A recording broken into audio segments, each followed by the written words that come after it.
शुक्लाम्बरधरं विष्णुं शशिवर्णं चतुर्भुजं प्रसन्नवदनं ध्यायेत् सर्वविघ्नोपशान्तयेत्।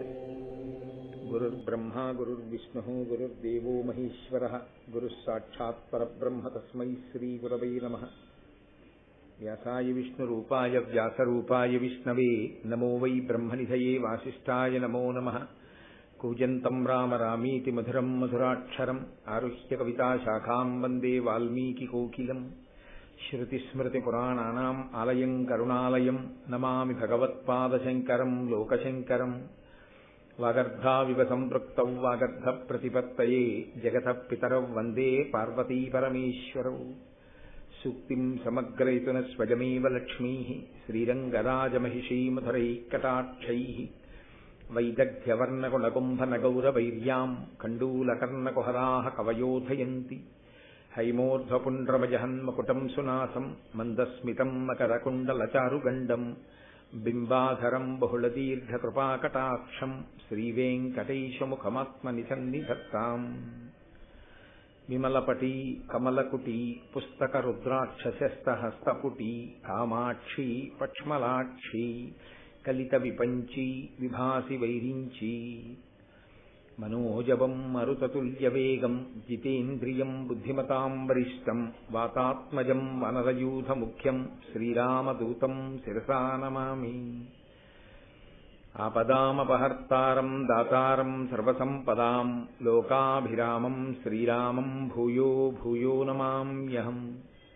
नारायणं नमस्कृत्य नरं चैव नरोत्तमं देवीं सरस्वतीं व्यासं ततो जयमुदीरयेत्। हरिः ओम्। परमेश्वरस्वरूपेण सबके नमस्कार।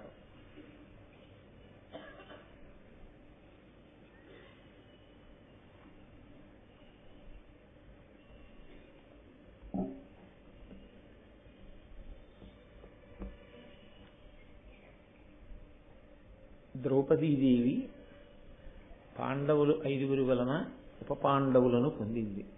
అలాగే వంశకర్త అయినటువంటి అభిమన్యుడు సుభద్రార్జునులకు జన్మించాడు. అందరూ చాలా సంతోషంగా ఉన్నారు. ఒక కాలమునందు వేసవి కాలం వచ్చింది. వేసవి కాలము సమస్త ప్రాణులను శోషింపచేస్తుంది. అది ఋతువు యొక్క ధర్మం. ఈశ్వరుడు ఆ రకంగా ఋతు రూపంలో ప్రాణులను పెంచుతాడు, ప్రాణులను త్రుంచుతాడు. అందుకని ఆ వేసవి కాలం శోషింపచేసేటటువంటి కాలం కనుక అర్జునుడు కృష్ణ పరమాత్మతో అన్నాడు, ఇక్కడ మనం ఉన్నట్లయితే ఈ వేసవి తాపాన్ని తట్టుకోవడం కష్టం. కాబట్టి ఇంద్రప్రస్థం నుంచి బయలుదేరి మనం యమునా నదీ తీరానికి వెళ్ళినట్లయితే, ఆయనకి ఆ యమునా నది అంటే మహా ఇష్టం. ఆయనకి ఇష్టం కాదు, అసలు దాని చమత్కారం వేరు, దాని రహస్యం వేరు. ఆయన ఎప్పుడూ యమున దగ్గర ఉంటాడు. ఆయన రాసలీల చేస్తే యమున దగ్గర చేస్తాడు. ఆయన పుడితే యమున దాటుతాడు. ఆయన యమున దాటి మధుర వస్తే కంసుడు ఉండడు. ఆయన యమున దాటి నందవ్రజానికి ఎడితే కంసుడు బ్రతికేస్తాడు. అదంతా నిజానికి ఉపనిషత్ రహస్యం. యమున సూర్యుని యొక్క కూతురు కాబట్టి ఆమె కాలస్వరూపిణి. కాలమును దాటాలి అంటే ఈశ్వరుడు ఆయన పాదములను పట్టుకున్నవాడు తప్ప ఎవ్వడూ కాలమును దాటలేడు. కాలమునందు పుట్టి కాలమునందు పడి మళ్లీ కాలమునందు పుడుతూ ఉంటాడు. అలా కాకుండా ఉండాలి అంటే ఈశ్వరుణ్ణి గట్టిగా పట్టుకున్నవాడెవడో వాడు ఈశ్వరుని యందు కలిసిపోతాడు, కాలమును దాటుతాడు. కాబట్టి ఆయన అన్నాడు, మనం యమునా తీరమునకు వెళ్ళి ఆ యమునా తీరంలో ఉండేటటువంటి చల్లటి గాలులను పీలుస్తూ ఉత్తుంగ తరంగములతో ప్రవహిస్తూ ఉంటుంది. కాబట్టి ఆ నీటి తుంపరల నుంచి వచ్చేటటువంటి చల్లని గాలిని ఆస్వాదిస్తూ, నాకు నీవు బంధువు, సఖుడు, తల్లి, తండ్రి, దైవం అన్ని అర్జునుడికి. ఆయనకి అంత ప్రీతి కృష్ణుడంటే అర్జునుడికి అంత ప్రీతి. కాబట్టి మనిద్దరం చక్కగా ఏవో కబుర్లు చెప్పుకుంటూ గడిపితే నాకెంతో సంతోషంగా ఉంటుంది అన్నాడు.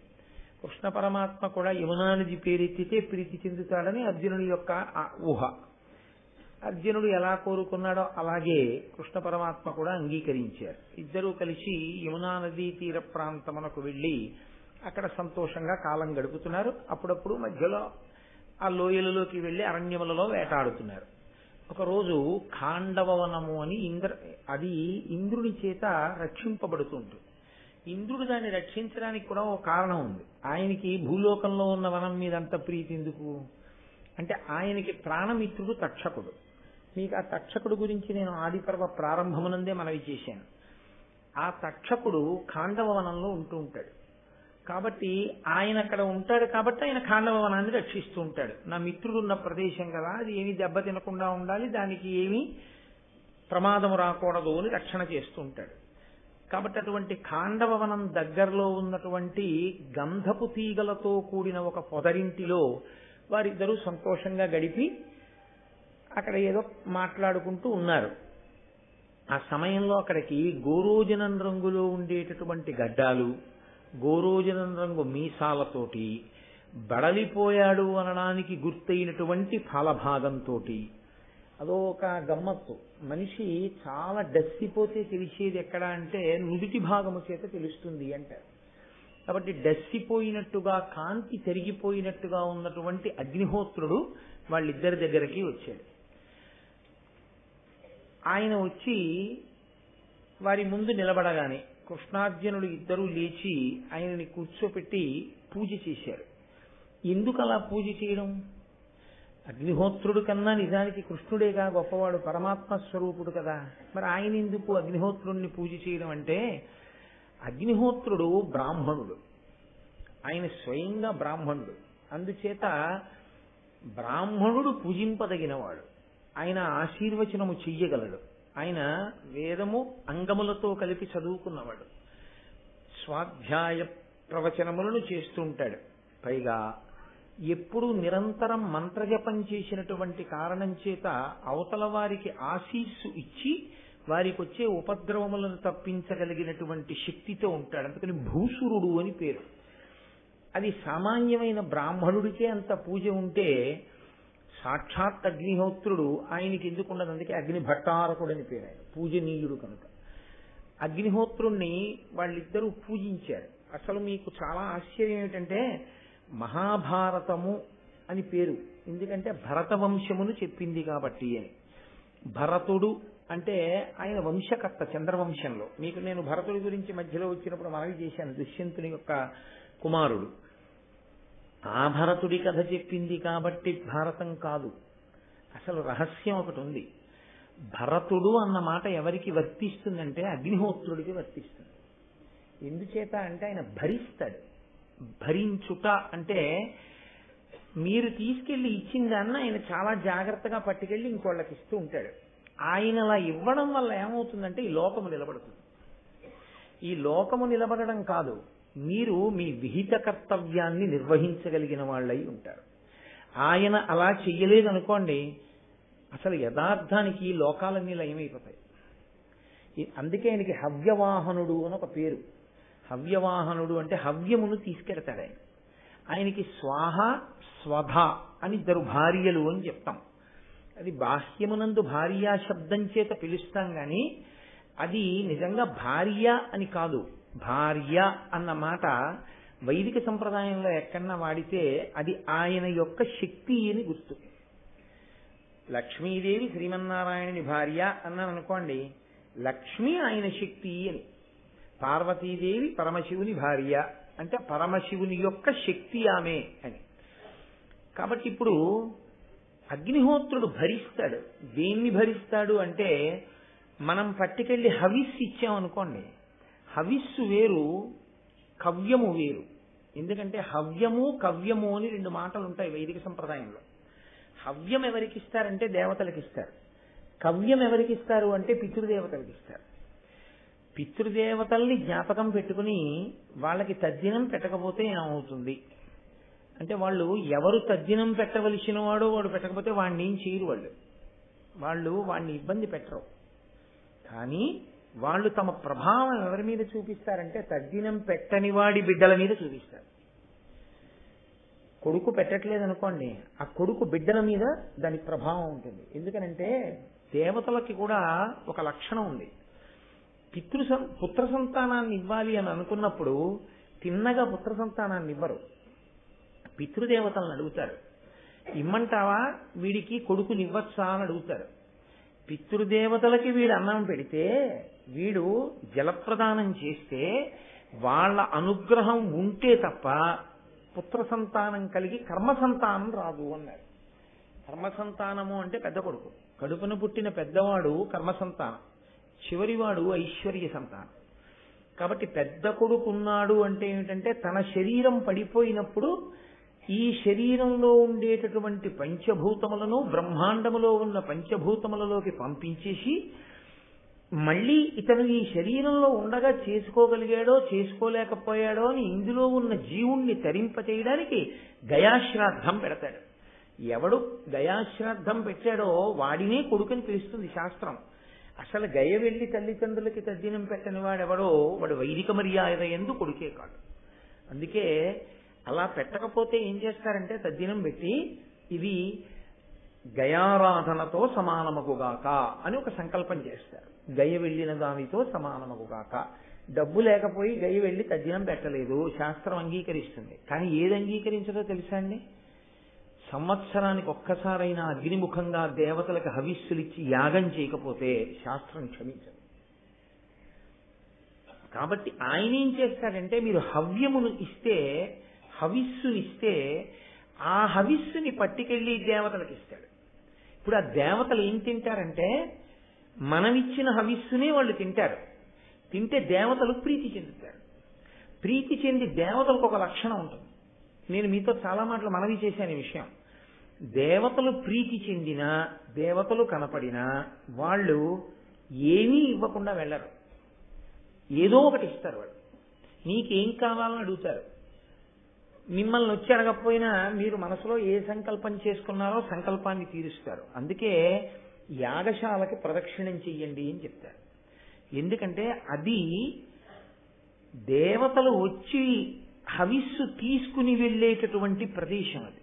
కాబట్టి అది పరమ పవిత్రం, దేవతల చేత తొక్కబడి ఉంటుంది. అది దానికి ప్రదక్షిణం చేస్తే దేవతలందరికీ ప్రదక్షిణం చేసినట్టు, పైగా ఒక సద్బ్రాహ్మణుడికి ప్రదక్షిణం చేసినట్టు. అగ్నిహోత్రుడు మరి హోమంలో ఉన్నాడు కదా, నేను హోమగుండము అంటారు. హోమగుండము అంటే మీరు ఇచ్చినది మీ కన్నులకు కనపడేటట్టుగా తినబడక, మీ కన్నులకు కనపడకపోయినా వేద ప్రమాణము చేత తినబడుతుంది అనే దాంట్లో సందేహము లేని ప్రదేశం ఏదో దానికి హోమగుండమున్న యాగశాల అని. ఏది మీ కంటికి కనపడేటట్టు తినబడుతుందో దాన్ని బలిహరణ పీఠము అని పిలుస్తారు. బలిహరణ పీఠం మీద పట్టుకెళ్ళి ముద్ద పెట్టారనుకోండి, ఒక కాయకి వచ్చి తింటుంది. బలి పెట్టాడంట, బలి పెట్టాడు అంటే జంతువుల్ని చంపేయడం అని కాదు దాని ఉద్దేశం. బలి పెట్టాడు అంటే ఓ పిల్లో లేకపోతే ఓ కాయకో ఏదో ఒకటి వచ్చి తింటుంది. ఎందుచేత అంటే శాస్త్రానికి ఒక మర్యాద ఉందండి. అన్ని పిండములను వైదిక సంప్రదాయంలో ఒకే గాట కట్టి పిలవరు. పక్షికి మాంసపిండము అని పేరు. అందుకే పక్షిని తినేస్తాయి అన్ని. పక్షి దొరుకుతుందా అని పాము కూడా చూస్తుంటుంది. ఎందుకంటే అసలు దాని పిండమే మాంసపిండం, దాని యందు మాంసం చాలా ఎక్కువ ఉంటుంది. అందుకే పక్షుల్ని మనుష్యులు కూడా తినేస్తూ ఉంటారు. ఆ పక్షికి అన్నం పెట్టాలి. అందుకే ఇంట్లోనూ పెట్టాలి, బయట పెట్టాలి. అసలు నిజానికి అగ్నికార్యం అనేది ఎంత దూరం ఉంటుందంటే త్రేతాగ్నులు అని ఉంటాయి. అందులో శ్రౌతాగ్ని అని ఒక అగ్ని, దాన్ని పూజించాలి. అందుకే ఆహితాగ్నుడు అని ఒక పేరు. అంటే ఆయన ఎప్పుడూ అగ్నిని 2 కుండముల యందు ఆరాధన చేస్తాడు. అలా చేస్తే ఆ పేరుతో పిలుస్తారు. శ్రౌతాగ్ని అని ఉంటుంది. ఆ శ్రౌతాగ్నిలోంచే కనీసంలో కనీసం సోమయాగం సంవత్సరానికి ఒక్కసారి చేసి తీరాలి అని. ఒకవేళ సోమయాగం చెయ్యలేదనుకోండి, డబ్బులు లేవండి, నేను చేయడానికి కుదరదు కదా, అందుకని నేను చెయ్యలేదండి, నేను దరిద్రుణ్ణి అని ఒక బ్రాహ్మణుడు అన్నాడు అనుకోండి, మళ్ళీ చిత్రం ఏమిటో తెలిసే, ఈ క్షత్రియులకు వైశ్యులకు ఇతరులకు ప్రతి సంవత్సరం యాగం చెయ్యాలన్న నియమం లేదు. ఈ నియమం ఎవరికంటే బ్రాహ్మణుడికి. అలా చెయ్యని వాడు భ్రష్ట బ్రాహ్మణుడు, నేనైనా కూడా చేయకపోతే అంతే. శాస్త్రం శాస్త్రమే. శాస్త్రం చెప్పేటప్పుడు నాకు అన్వయం అయితే మళ్ళీ ఇబ్బంది ఏమో అని చెప్పడం మానకూడదు, అదో తప్పు. ప్రతి సంవత్సరం చెయ్యాలి యాగం. ఒకవేళ డబ్బు లేకపోతే భిక్షాటన చేసి యాగం చేయమన్నారు. అలా భిక్షాటనకి వెళ్ళి ఎప్పుడు వెళ్ళాలి అలా భిక్షాటనకి అడిగారు. వసంతకాలంలో వెళ్ళమని చెప్పారు. నేను సొంతంగా చెప్తున్నాను అనుకుంటున్నారేమో, అది వేదభాష్యం. వేదంలో చెప్పారు బ్రాహ్మణుని యొక్క కర్తవ్యములలో విహిత కర్తవ్యాల్లో తప్పకుండా తన దగ్గర డబ్బు లేకపోతే జోలె పట్టి ఇంటింటికి వెళ్ళి అయ్యా బ్రాహ్మణ పుటక పుట్టానండి, ఈ సంవత్సరం యాగం చేసుకోలేకపోయాను, సోమయాగం చేసుకుంటాను, నాకు ద్రవ్యం ఇవ్వండి అని అడగాలి. అలా వసంతకాల ప్రారంభమునందు తిరగగా వచ్చినటువంటి ద్రవ్యంతో యాగం చేసేటటువంటి అలవాటు ఎవడున్నాడో వాడిని ప్రతి వసంత సోమయాజి అని పిలుస్తారు. ఆయనకు ఒక ప్రత్యేకమైన గౌరవం శాస్త్రంలో. పుట్టుక చేత దరిద్రుడైన గత జన్మలలో చేసిన పుణ్యము లేక ఈ జన్మలో ఐశ్వర్యము లోపించిన 4 ఇళ్ల ముందుకెళ్లి వసంతకాలంలో భిక్షాటన చేసి సోమయాగం మాత్రం చేస్తాడు తప్ప అసలు యాగం చెయ్యకుండా బ్రాహ్మణుడు ఉండరాదు. బ్రాహ్మణుణ్ణి దానం పట్టుకొని శాస్త్రం ఎందుకు చెప్పిందంటే దానం పట్టి తీసుకెళ్లి ఇంట్లో దాచమని కాదు. బ్రాహ్మణుడు దానం ఎందుకు పట్టాలి అన్న దాని మీద వ్యాఖ్యానం చేశారు వేదమంత్రాలకి. ఎందుకు దానం పట్టాలి అంటే మళ్ళీ ఎక్కడైనా యాగం జరుగుతున్న చోట దీక్షావస్త్రాలుగా ఇచ్చేసేయాలి. దీక్ష అన్న మాటకు అర్థం ఏమిటి అంటే మళ్ళీ స్కాంద పురాణం దాని మీద విశేషంగా మాట్లాడింది. దీక్ష వస్త్ర సంబంధమై ఉంటుంది. అందుకే దీక్షావస్త్రములను ఇచ్చామంటారు తప్ప దీక్ష చెంబిచ్చాం, దీక్ష కలశిచ్చాం, లేకపోతే దీక్షా ఫలాలు ఇచ్చామన్నారు, దీక్షావస్త్రాలు ఇచ్చామంటారు. దీక్ష వస్త్రముతో ఉంటుంది. అలా పుచ్చుకుంటే ఆ వస్త్రాన్ని ఎలా కట్టుకోవాలి? ఆ వస్త్రము ఈశ్వరుడై ఉంటాడు అని వేదం చెప్తోంది. పటల పన్నం అని వేదంలో ఒక పన్నం, అందులో వస్త్రమునందు ఈశ్వరుడు ఎలా ఉంటాడో చెప్తుంది. కాబట్టి దీక్షావస్త్రము అని ఇస్తారు. బ్రాహ్మణుడు దానం అందుకు పడతాడు, పట్టి మళ్ళీ లోకోపకారము కొరకు యాగమునందు ఇస్తాడు దీక్షావస్త్రంగా దాన్ని. కనుక ప్రతి వసంత సోమయాజి అంటే వసంతకాలంలో భిక్షాటన చేసైనా సరే అగ్నిముఖంగా హవిస్సు ఇవ్వవలసిందే. పితృదేవతలు సంతోషించడానికి కవ్యమునివ్వాలి. దాన్ని స్వధ అన్న మంత్రంతో అనుసంధానం చేస్తారు. స్వధ అన్నారనుకోండి పితృదేవతలకు ఎడుతోందని గుర్తు, స్వాహ అన్నారనుకోండి దేవతలకు ఎడుతోందని గుర్తు. దేవతలకిమ్మన్నావా పితృదేవతలకిమ్మన్నావా? ఎవరికిమ్మన్నావు? మీరు మంత్రం చివర వాడినటువంటి శబ్దాన్ని బట్టి ఈయన వాళ్ళకి పట్టుకెళ్ళి ఇచ్చేస్తాడు. అలా ఇచ్చేస్తాడా అండి? అలా అందుతుందా అండి? నువ్వు అనుమానం పెట్టుకోక్కర్లేదు. మీ అబ్బాయి బొంబాయిలో చదువుకుంటున్నాడు, నువ్వు కాకినాడ పోస్ట్ ఆఫీసులో మనీ ఆర్డర్ కట్టావు, వెళ్తుందా వెళ్ళదా బొంబాయి? నీకు కనపడాలా ఈ డబ్బు పట్టుకెళ్ళి బొంబాయికి ఎలా ఇచ్చారో, బొంబాయిలో మీ అబ్బాయి దగ్గరికి వెతుక్కుంటూ ఎలా వెళ్ళారో, వెళ్ళి ఎలా డబ్బు ఇచ్చారో నీకు తెలిసి ఉండాలా? అక్కర్లేదు. 4 రోజులు పోయాక మీ అబ్బాయి ఉత్తరం రాస్తాడు, నాన్నగారు మీరు పంపించిన మనీ ఆర్డర్ అందిందని.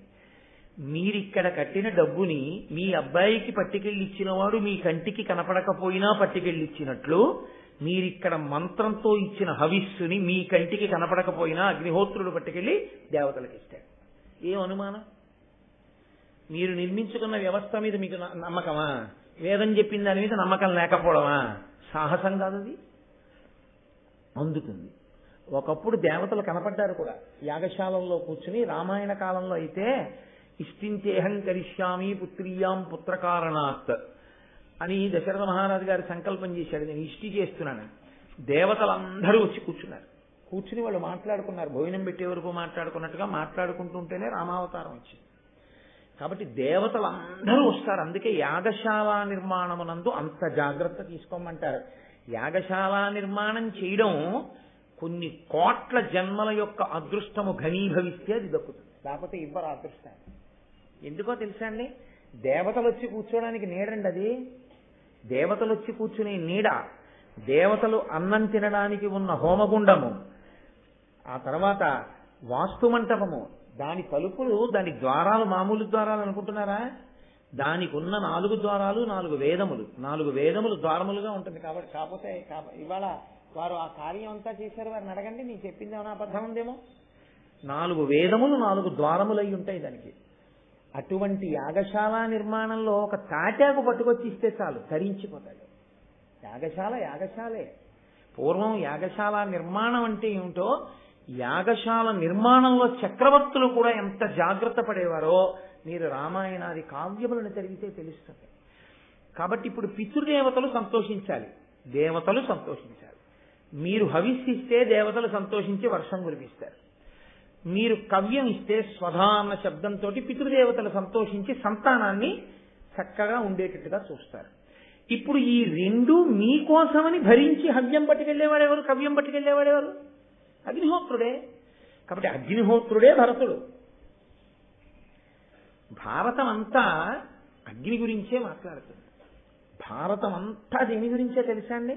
అగ్ని ఆరాధన గురించే మాట్లాడుతుంది. ఆశ్చర్యం ఏమిటంటే ఈశ్వర సంకల్పం అంటే అలా ఉంటుంది.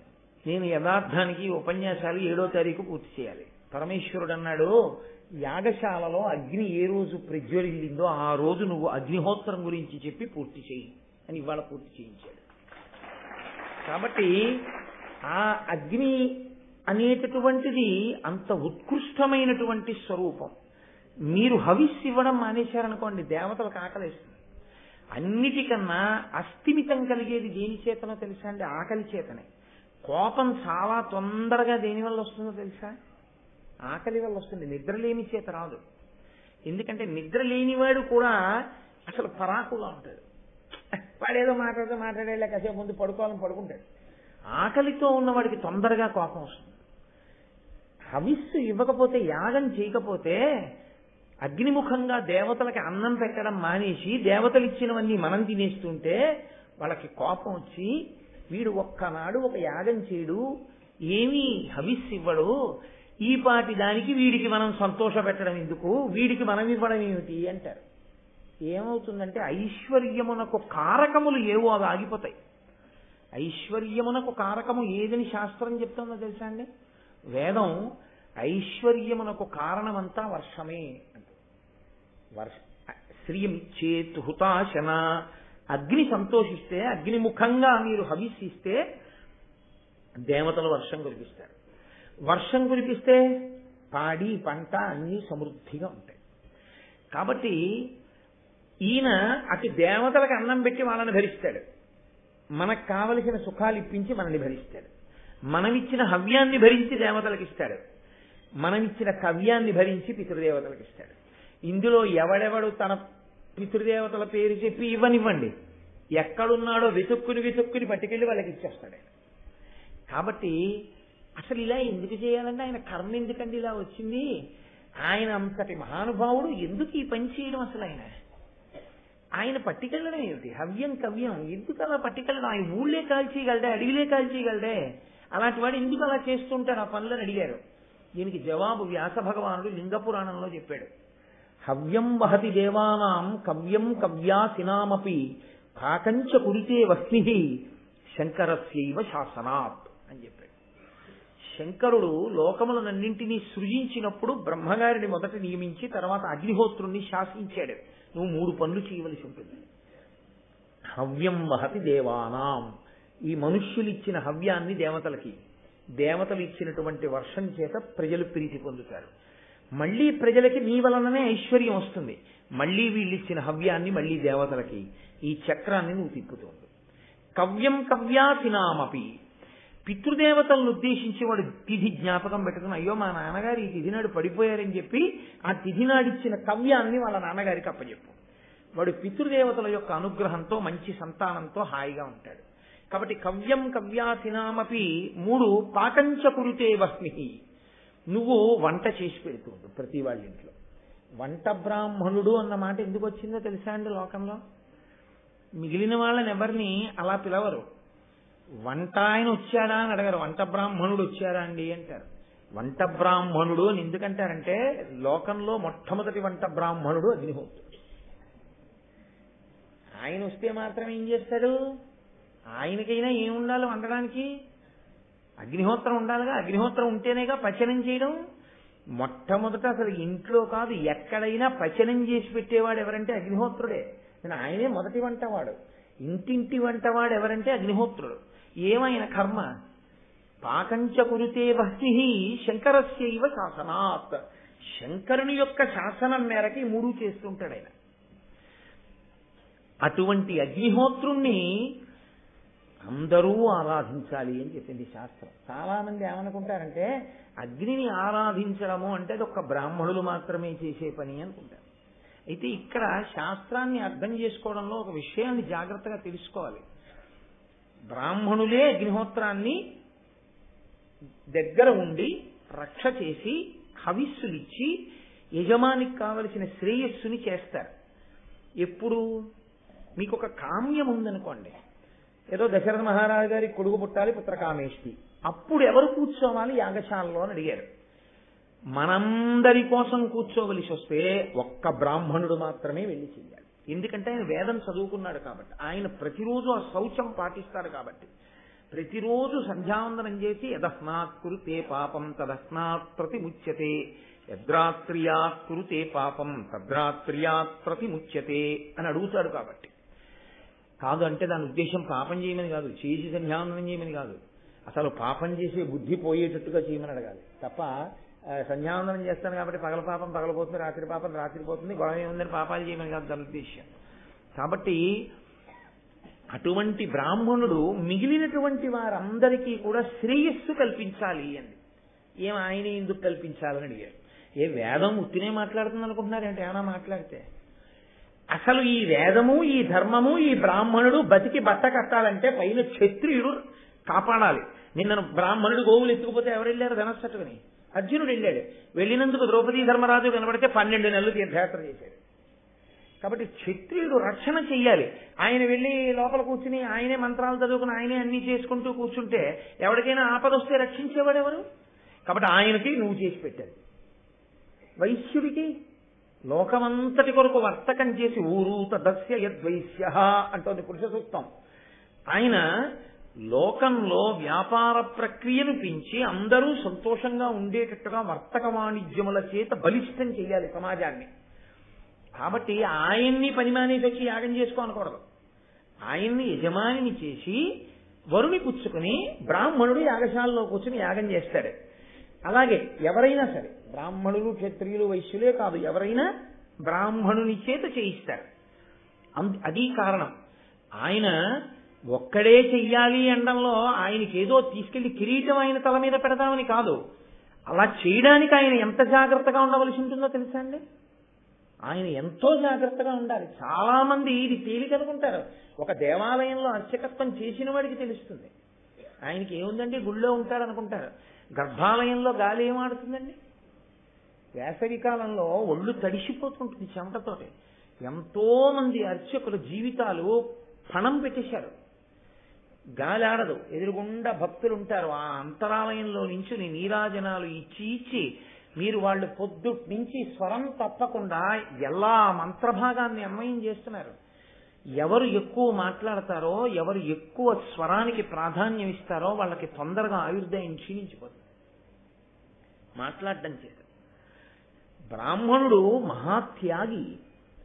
ఆయన అయినా కూడా ఒప్పుకుని శౌచాన్ని నిలబెట్టుకుంటాడు. కష్టపడి అలా శౌచంతోనే ఉండి లోకమునకు ప్రయోజనాన్ని చేకూరుస్తాడు. అందుకే బ్రాహ్మణుడు కనబడితే నమస్కరించవయ్యా అంది శాస్త్రం. అంతేగాని అదేదో మెహర్బానీ చేయడానికి ఆయన్ని ఎత్తుపీట మీద కూర్చోబెట్టి మిగిలిన వాళ్ళని తక్కువ చేసి మాట్లాడదామన్నది శాస్త్ర ఉద్దేశ్యం కాదు. ఏదైనా సరిగా అర్థం చేసుకుని మాట్లాడాలి. మనం మాట్లాడేటప్పుడు ఒక శాస్త్రాన్ని శాస్త్రకోణంలో మాట్లాడవలసి ఉంటుంది. కాబట్టి వైశ్యుణ్ణి క్షత్రియుణ్ణి నీ పని నువ్వు చేసుకో అని చెప్పి వరుడి పుచ్చుకుని ఈయన వెళ్ళి చేసి పెడతాడు. అంటే దాని ఉద్దేశం ఇంక ఎప్పుడూ వరుణిచ్చేసి అసలు ఎప్పుడూ ఏమీ చెయ్యొద్దు అనుకుంటున్నారా మీరు? కాదు. బ్రాహ్మణ వైశ్య క్షత్రియులే కాదు, తదితరులైన వారెవరైనా కూడా అగ్నిని ఆరాధించవలసిందే. వేదం విధించింది. అగ్నిని ఆరాధించాలి, అగ్నిలోకి హవిస్సు ఇవ్వాలి. ప్రతి ఇంట్లో అగ్నిహోత్రం ఉండాలి. యథార్థమునకు వైద్యనాథ దీక్షీయము అని చెప్పి వైద్యనాథ దీక్షితీయము అని అందులో ప్రత్యేకించి బ్రాహ్మణ వైశ్య క్షత్రియులు కాకపోతే అగ్నిహోత్రాన్ని ఎలా ఆరాధించాలో, జాతకర్మ ఎలా చెయ్యాలో దగ్గర నుంచి సమస్తం అందులో చెప్పారు. కాబట్టి అగ్నిహోత్రం అనందు మినహాయింపు లేదు. యథార్థానికి అందరూ చెయ్యాలి. ఇది ఎంత కఠినంగా ఉంటుందో తెలుసా అండి. ఆ విషయంలో చేయకపోతే తప్పని ఒప్పుకోవాలంటే. ఏదో ఒక రోజు చేసే రోజు రావాలనాలి కానీ అబ్బాయి ఎక్కడ జరుగుతుందండి అని అనకూడదు. బ్రహ్మచర్యము అని ఒకటి ఉంటుంది. బ్రహ్మచారి సంధ్యావందనం చేసుకోవడం ఒకటే కాదు. బ్రహ్మచారి యొక్క అత్యంత విహిత కర్తవ్యం ఏమిటో తెలుసా అండి? సమిధాదానము అంటే పలాశ వృక్షం నుంచి తెచ్చినటువంటి పేడు కానీ లేదా మోదుగ వృక్షం నుంచి తెచ్చినటువంటి పేడు కానీ ఉదయము సాయంకాలము కూడా 2 పేళ్లు యజమాని అగ్నిహోత్రంలోకి సమర్పించాలి. గురువుగారి అగ్నిహోత్రంలో కానీ తండ్రి గారి అగ్నిహోత్రంలో కానీ సమర్పించాలి. ఎప్పుడు ఆగిపోతుంది సమిధాదానం అని అడిగారు. పెళ్లి జరిగిన రోజు రాత్రి ముహూర్తమైనా సరే తండ్రి గారి అగ్నిహోత్రంలోంచే తెచ్చి ఇతని గృహస్థాశ్రమంలోకి ప్రవేశించగానే ఇతని అగ్నిహోత్రాన్ని వెలిగిస్తారు. ఇతను ఆ అగ్నిహోత్రం వదిలిపెట్టి వెళ్ళిపోకూడదు న్యాయానికి. ఆ అగ్నిహోత్రాన్ని 2 కారణముల చేత మాత్రమే ఆపేస్తారు. ఒకటి, అతను మళ్ళీ చనిపోయినప్పుడు ఏం చేస్తారంటే ఆ అగ్నిహోత్రాన్నే పట్టుకెళ్ళి అతని శరీరాన్ని కాల్చేస్తారు. అప్పుడు ఆ అగ్నిహోత్రం ఆగిపోతుంది. రెండవది, అతను సన్యసిస్తే ఇంకా అగ్నిహోత్రాన్ని నిధనం చేస్తారు. తప్ప అగ్నితో అంత ముడిపడిపోయి ఉంటాయి అన్ని ఆశ్రమాలు.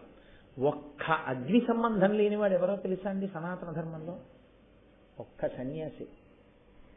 సన్యాసి ఏ కారణం చేత కూడా అగ్ని సంబంధం పెట్టుకోకూడదు. మిగిలిన 3 ఆశ్రమాల వాళ్ళు అగ్నితో సంబంధం లేకుండా బతకూడదు. అగ్నితో సంబంధం పెట్టుకుని బ్రతకకూడని వాడు ఎవరైనా ఉంటే ఒక్క సన్యాసి. అందుకే వంట లేదు. తాను వంట చేయించుకోవడం అన్నది కానీ తను వండుకోవడం కానీ లేదు. భిక్షాన్నం తింటాడంతే. సన్యాసం స్వీకరించినదాదిగా అగ్ని సంపర్కం పోతుంది. కాబట్టి సన్యాసిగా శరీరాన్ని విడిచిపెట్టేస్తే ఇంకా శరీరాన్ని అగ్ని యందు వ్రేల్చవద్దు అని. అందుకని కాల్స్తారు సన్యాసి శరీరాన్ని. భూమిలో పెట్టేసేసి కర్పూరం వేసి పెట్టి దాని మీద శివలింగాన్ని పెడితే అధిష్టానము అంటారు. దాని మీద తులసి కోట పెడితే బృందావనము అంటారు. కాబట్టి ఇంతకీ నేను మీతో ఇవన్నీ ఎందుకు మనవి చేశాను అంటే, అగ్ని సంబంధం లేకుండా సనాతన ధర్మంలో ఉండే అవకాశం ఉందా? నాకు ఒక్క మాట చెప్పండి. అసలు లేదు. అగ్ని అంత గొప్పది. ఇన్ని భరిస్తాడు కాబట్టి ఆయన భరతుడయ్యాడు. అందుకే మీకు విచిత్రం ఏమిటంటే, మహాభారత ప్రారంభము యాగముతో, సర్పయాగం. పావులు అందులో పడిపోతాయి. మహాభారతం పూర్తయిపోవడం అశ్వమేధ యాగం. 2 యాగములు. 2 యాగములలో అగ్నిహోత్రుడే ప్రధాన పాత్ర. యాగము అంటే అగ్ని. ఆ అగ్ని లౌకికాగ్ని పనికిరాదు. అక్కడ పట్టుకెళ్ళి అగ్గిపుల్ల గీయకూడదు. కాబట్టి అరణిమంధనము అని వాళ్ళ మధ్యాహ్నం చేశారు కదా, దాన్ని మదించి తీయాలి ఆ అగ్నిహోత్రాన్ని. కాబట్టి అగ్ని గురించి మాట్లాడింది ఈ మధ్యలో ఎన్ని చోట్ల మాట్లాడిందో అగ్నిహోత్రుడు గురించి. సరే, మీరు ఆదిపర్వంలో ఎన్ని చోట్ల విన్నారు? ఆయన ఎందుకు సర్వభక్షకుడయ్యాడన్న విషయం కూడా మీరు విన్నారు. బ్రహ్మగారు ఆయనకి ఇచ్చిన వరం మీరు విన్నారు. కాబట్టి అసలు మహాభారతము భరతుడు అన్న పేరుతో ఎవరి గురించి మాట్లాడింది అంటే అగ్ని గురించి మాట్లాడింది. అగ్ని గురించి మీరు విశేషంగా తెలుసుకోవాలి అంటే మహాభారతం చదివితే అర్థమవుతుంది. కాబట్టి మహాభారతాన్ని పరమభక్తితో చదివినటువంటి వాడు సోమయాజి అయిన వాడితో సమానం. అగ్నిహోత్రం గురించి స్తోత్రం చేసిన వాడితో సమానం. పూజించిన వాడితో సమానం. అందుకే మహాభారతం ఎవరు చదువుతారో, మహాభారతం ఎవరు వింటారో అటువంటి వారికి అంత గొప్ప స్థితిని ఇస్తారు. కాదు, మీకు నేను ఒక విషయం ఇంత పూర్వం చెప్పానేమో. పెద్దలైన వారు ఎప్పుడైనా దేవాలయానికి వస్తే ఏమడుగుతారో తెలుసా అండి? ఇక్కడ ఎప్పుడైనా భారతం చదివారా అని అడుగుతారు, చెప్పారా అని అడగరు. చెప్పడం మాట దేవుడు ధర్మ సూక్ష్మ సమన్వయం చెయ్యొద్దు. అందుకని చెప్పడం మాట అలా ఉంచు. చదివారా ఎవరైనా ఇక్కడ భారతం అంటే? భారతం చెప్పక్కర్లేదు. భారతం అలా చదివేస్తే చాలు. రోజు ఎంతమంది వచ్చారు అనవసరం. రోజు భారతం చదివి ఎవడో ఒకడు కూర్చుంటున్నాడు అనుకోండి, ఎవడూ లేకపోతే గుళ్ళో అర్చకుడు ఉంటాడా, గుళ్ళో కూర్చుని భారతం చదువుతారు.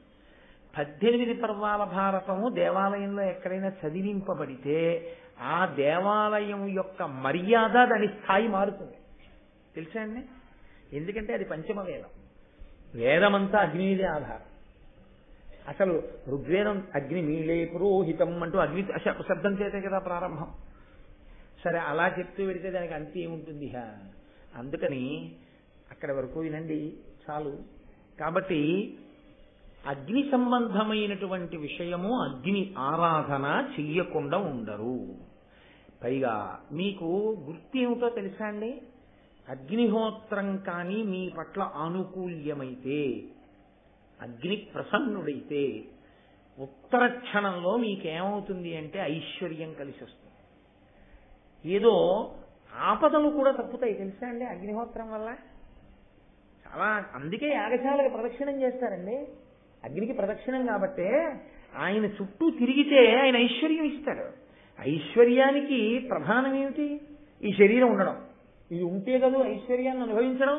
ఇదే లేదు, ఇంకా ఐశ్వర్యం ఏమిటి? ఇంక ఉన్నవి ఎందుకు మనకి వస్తాయి? కాబట్టి దీన్ని అట్టే పెడతాడు ఆయన, ప్రమాదమును తప్పిస్తాడు. అందుకే యాగశాల అంటే అంత గౌరవం. సనాతన ధర్మంలో యాగశాల ఎక్కడైనా వేశారు, ఇక అవకాశాన్ని వదిలిపుచ్చుకోరు ఎవరు. యాగశాల వేశారంటే తప్పకుండా ఖాళీ చేసుకుని వెళ్ళి దానికి ప్రదక్షిణం చేస్తారు. తాను చేయకపోగా యాగశాలకు కూడా వెళ్ళి ప్రదక్షిణం చేయకపోతే వాడు ఎంతో ధూర్తుడైనా అయి ఉండాలి. రెండవది వాడు అదృష్టహీనుడైనా అయి ఉండాలి. అప్పుడే యాగశాలకు ప్రదక్షిణం చేయకుండా అదృష్టాన్ని దారవిడుచుకుంటాడు. కాబట్టి అటువంటి అగ్నిహోత్రుడు కనపడ్డాడు అంటే ఏమిటి దాని అర్థం? కృష్ణార్జునులకి ఏదో శ్రేయస్సు కలుగుతోంది, ఏదో శాశ్వత ఐశ్వర్యము కలిసి వస్తోంది. రాబో కాలంలో ఏదో గొప్పది సాధించడానికి కావలసిన ఉపకరణ సిద్ధి పొందుతారు. ఇప్పుడు అదే అగ్నిహోత్రం కనపడితే అర్థం. అది అప్పుడు కాదు, ఇప్పుడు కాదు, ఎప్పుడైనా అంతే అగ్ని విషయం. అందుకే అగ్నియే. అందుకే పూర్వం మన వాళ్ళు, ఇప్పుడంటే గ్యాస్ స్టవ్లు వచ్చేసాయి కానండి, అగ్నిహోత్రాన్ని ఆర్పడం కూడా అంత జాగ్రత్తగా ఆర్పేవారు. నాకు తెలిసినంత వరకు అసలు నా చిన్నతనంలో మా అమ్మగారు వాళ్ళు అసలు స్నానం చేసి మడిబట్ట కట్టుకోకుండా పొయ్యి వెలిగించడం అన్నది నాకు ఎప్పుడు తెలియదు. మా ఇంట్లో ఎప్పుడైనా వీపు మీద దెబ్బ పడితే దేనికి కొట్టేవారంటే పొయ్యి ముట్టుకున్నామని దెబ్బలాడేవారు. పొయ్యి ముట్టుకుంటే తిడతారేమిట్రా అనుకునేవాడిని చిన్నప్పుడు నేను. అంటే అది అగ్నిస్థానం అని వాళ్ళు అంత గౌరవించేవారు. అగ్నిహోత్రాన్ని ఉఫ్ అని కూడా ఊదేవారు కాదు. ఆ కట్టెలు కిందకి జార్చేసేవారంతే. జార్చి అవసరమైతే కొద్దిగా నీళ్లు చల్లేవారు. మంటంతా అయిపోయిన తర్వాత పయ్యన్నం తీసి, నాకు ఇప్పటికీ గుర్తు, అందులో వేసి కొద్దిగా కలిపి దివిషద్వర్గముని ముఖంబునన సంతృప్తిన్ గాంచు నీషుగా స్థవములు శృతులు సర్వాంతర్యామివని అంటూ మా అమ్మగారు వాళ్ళు ఆ కట్టెల మీద కొద్దిగా అన్నం వేసేవారు. అంటే వండి పెట్టాడు మహానుభావుడు బ్రాహ్మణుడు, ముందు ఆయన భోజనం చెయ్యాలి. మనం పిలిచి భోజనం అతిథికి పెట్టకుండా చెయ్యకూడదు, అభ్యాగతికి. కనీసం ఇంటి బ్రాహ్మణుడు ఆయనే వండి పెట్టాడు. ఆయనకి ముందు పెడితే బ్రాహ్మణ ప్రసాదం మనం తిన్నట్టు అవుతుంది. బహుశా అలా వాళ్ళు పెట్టిన అన్నం తినబట్టేమో ఈరోజు కొంచెం మీకు భారతం చెప్పుకునే అదృష్టాన్ని నేను పొందాను. కాబట్టి అగ్నిహోత్రుడు నిత్య పూజనీయుడు, ఆయన్ని ఎప్పుడూ పూజించాలి. అది మన వైదిక సంస్కారం. అసలు మన ఆర్యులు అని పిలవడానికి కారణం ఏంటో తెలుసా అండి? అగ్నిని ఆరాధించే జాతి కనుక.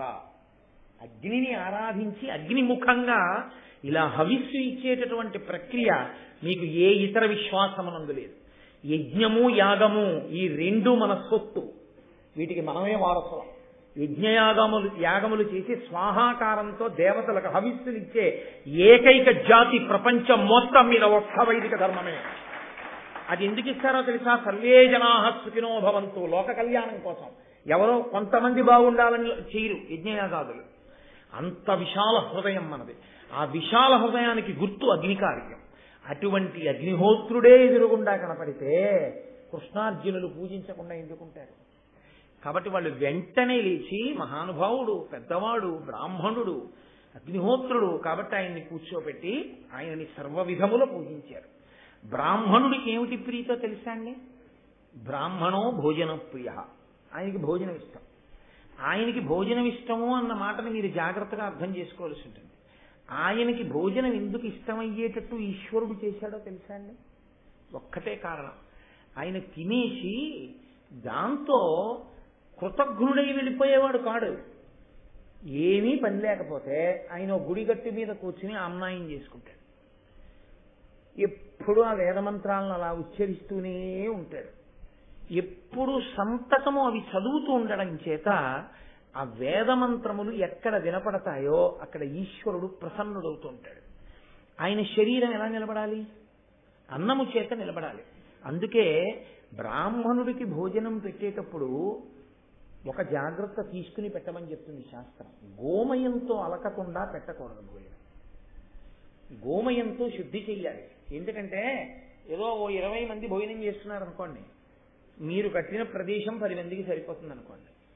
10 మందికి పెట్టేసి మీరు తడిబట్టతో అలికితే ఎంగిలి ఉంటుంది అక్కడ. మళ్ళీ అక్కడ ఇస్త్ర వేసి మళ్ళీ మిగిలిన 10 మందిని కూర్చోబెట్టారనుకోండి, ఇప్పుడు మీకు పుణ్యం రాదు. మీకింత క్రతువు చేస్తున్న బ్రాహ్మణుడికి మీరు పెట్టిన అన్నాన్ని వేదమంత్రంగా మార్చి మీ శ్రేయస్సు చూసే బ్రాహ్మణుడికి ఎంగిలి అన్నం పెట్టిన పాపం మీ ఖాతాలో వేస్తాడు. అందుకే అన్నిటికన్నా గొప్ప విషయం ఏమిటంటే భోజనం పెట్టడం కాదు, భోజనం పెట్టడంలో మీరు ఎంత శ్రద్ధగా పెడతారో చూసుకోవాలి.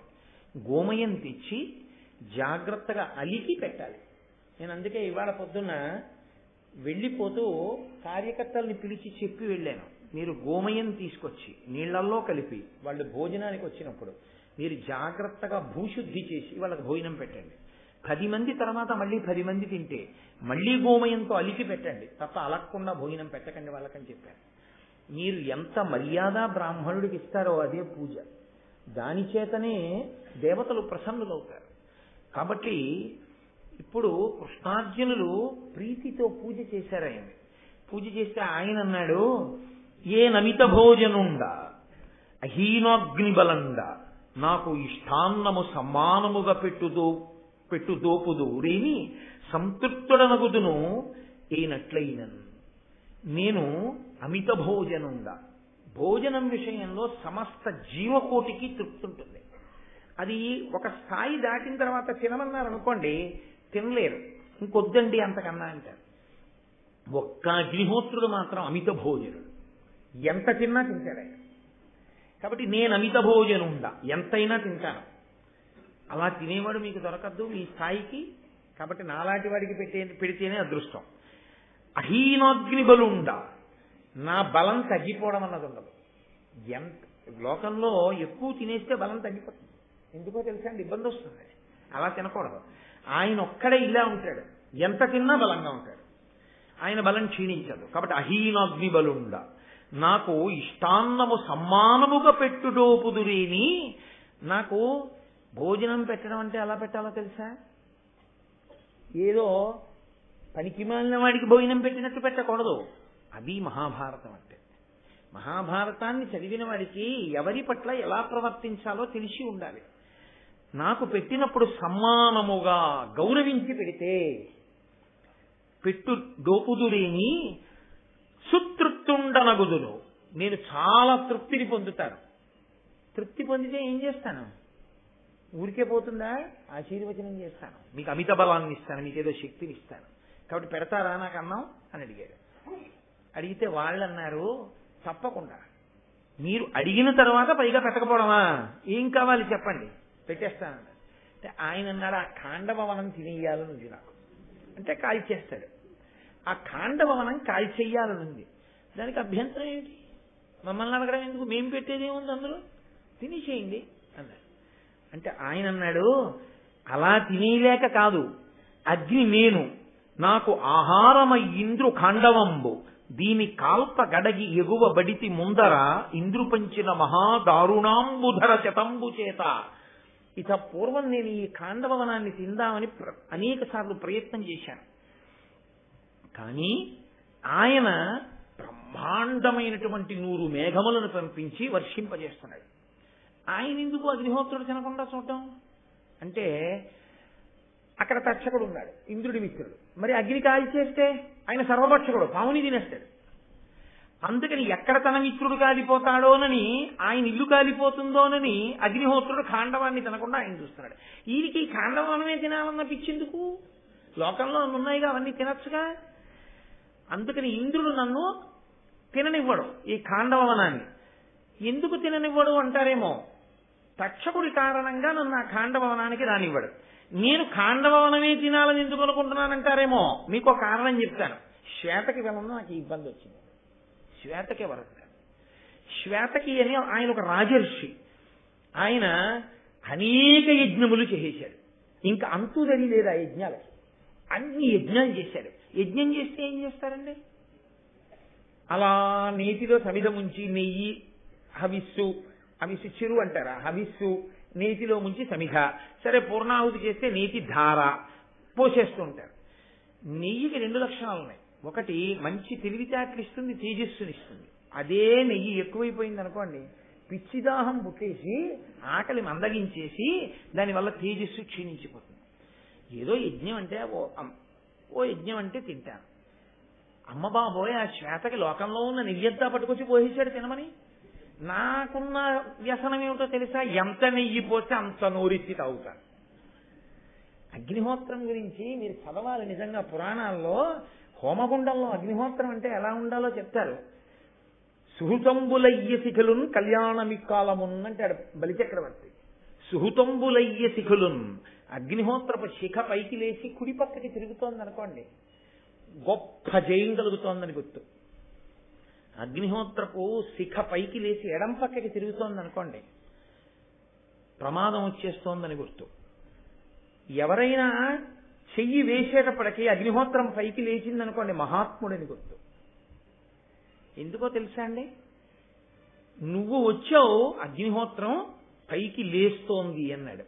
శ్రీ మహావిష్ణువు వామనమూర్తిగా యజ్ఞవాటంలోకి వస్తుంటే అగ్ని పైకి లేచింది.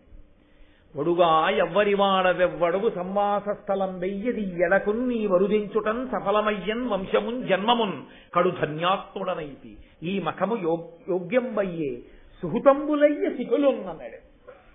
నువ్వు నడిచి వస్తుంటే అగ్నిహోత్రం లేస్తోందయా యజ్ఞగుండంలోంచి, పైకి లేస్తోంది. అలా పైకి లేచిందంటే నువ్వు సామాన్యుడు కావు, మహాత్ముడవు, గొప్ప ఉపాసన బలం ఉన్నవాడివి. ఔపాసన అన్నది అగ్నికి సంబంధించింది. అది ఆడదానికి మగాడికి కూడా చెందుతుంది. మీతో చెప్పాగా ఊక వేస్తుండాలి ఆడదని. కాబట్టి సుహృతంబులయ్య శిఖులున్ కళ్యాణమిక్కాలమున్, అగ్నిలా పైకి లేచిందంటే శుభం జరుగుతోందని గుర్తన్నాడు.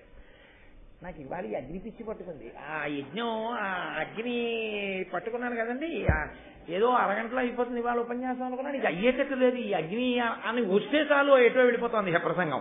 కాబట్టి నేను ఖాండవవనమే ఎందుకు తినాలనుకుంటున్నానంటే, ఆ రాజర్షి ఎన్ని యజ్ఞాలు చేసేసి నాలో ఆజ్యధార పోసేస్తే ఆ నెయ్యంతా తినేసి నాకు అజీర్ణం పట్టుకుంది. పోనీ అక్కడతో ఆపాడు అనుకుంటున్నావా?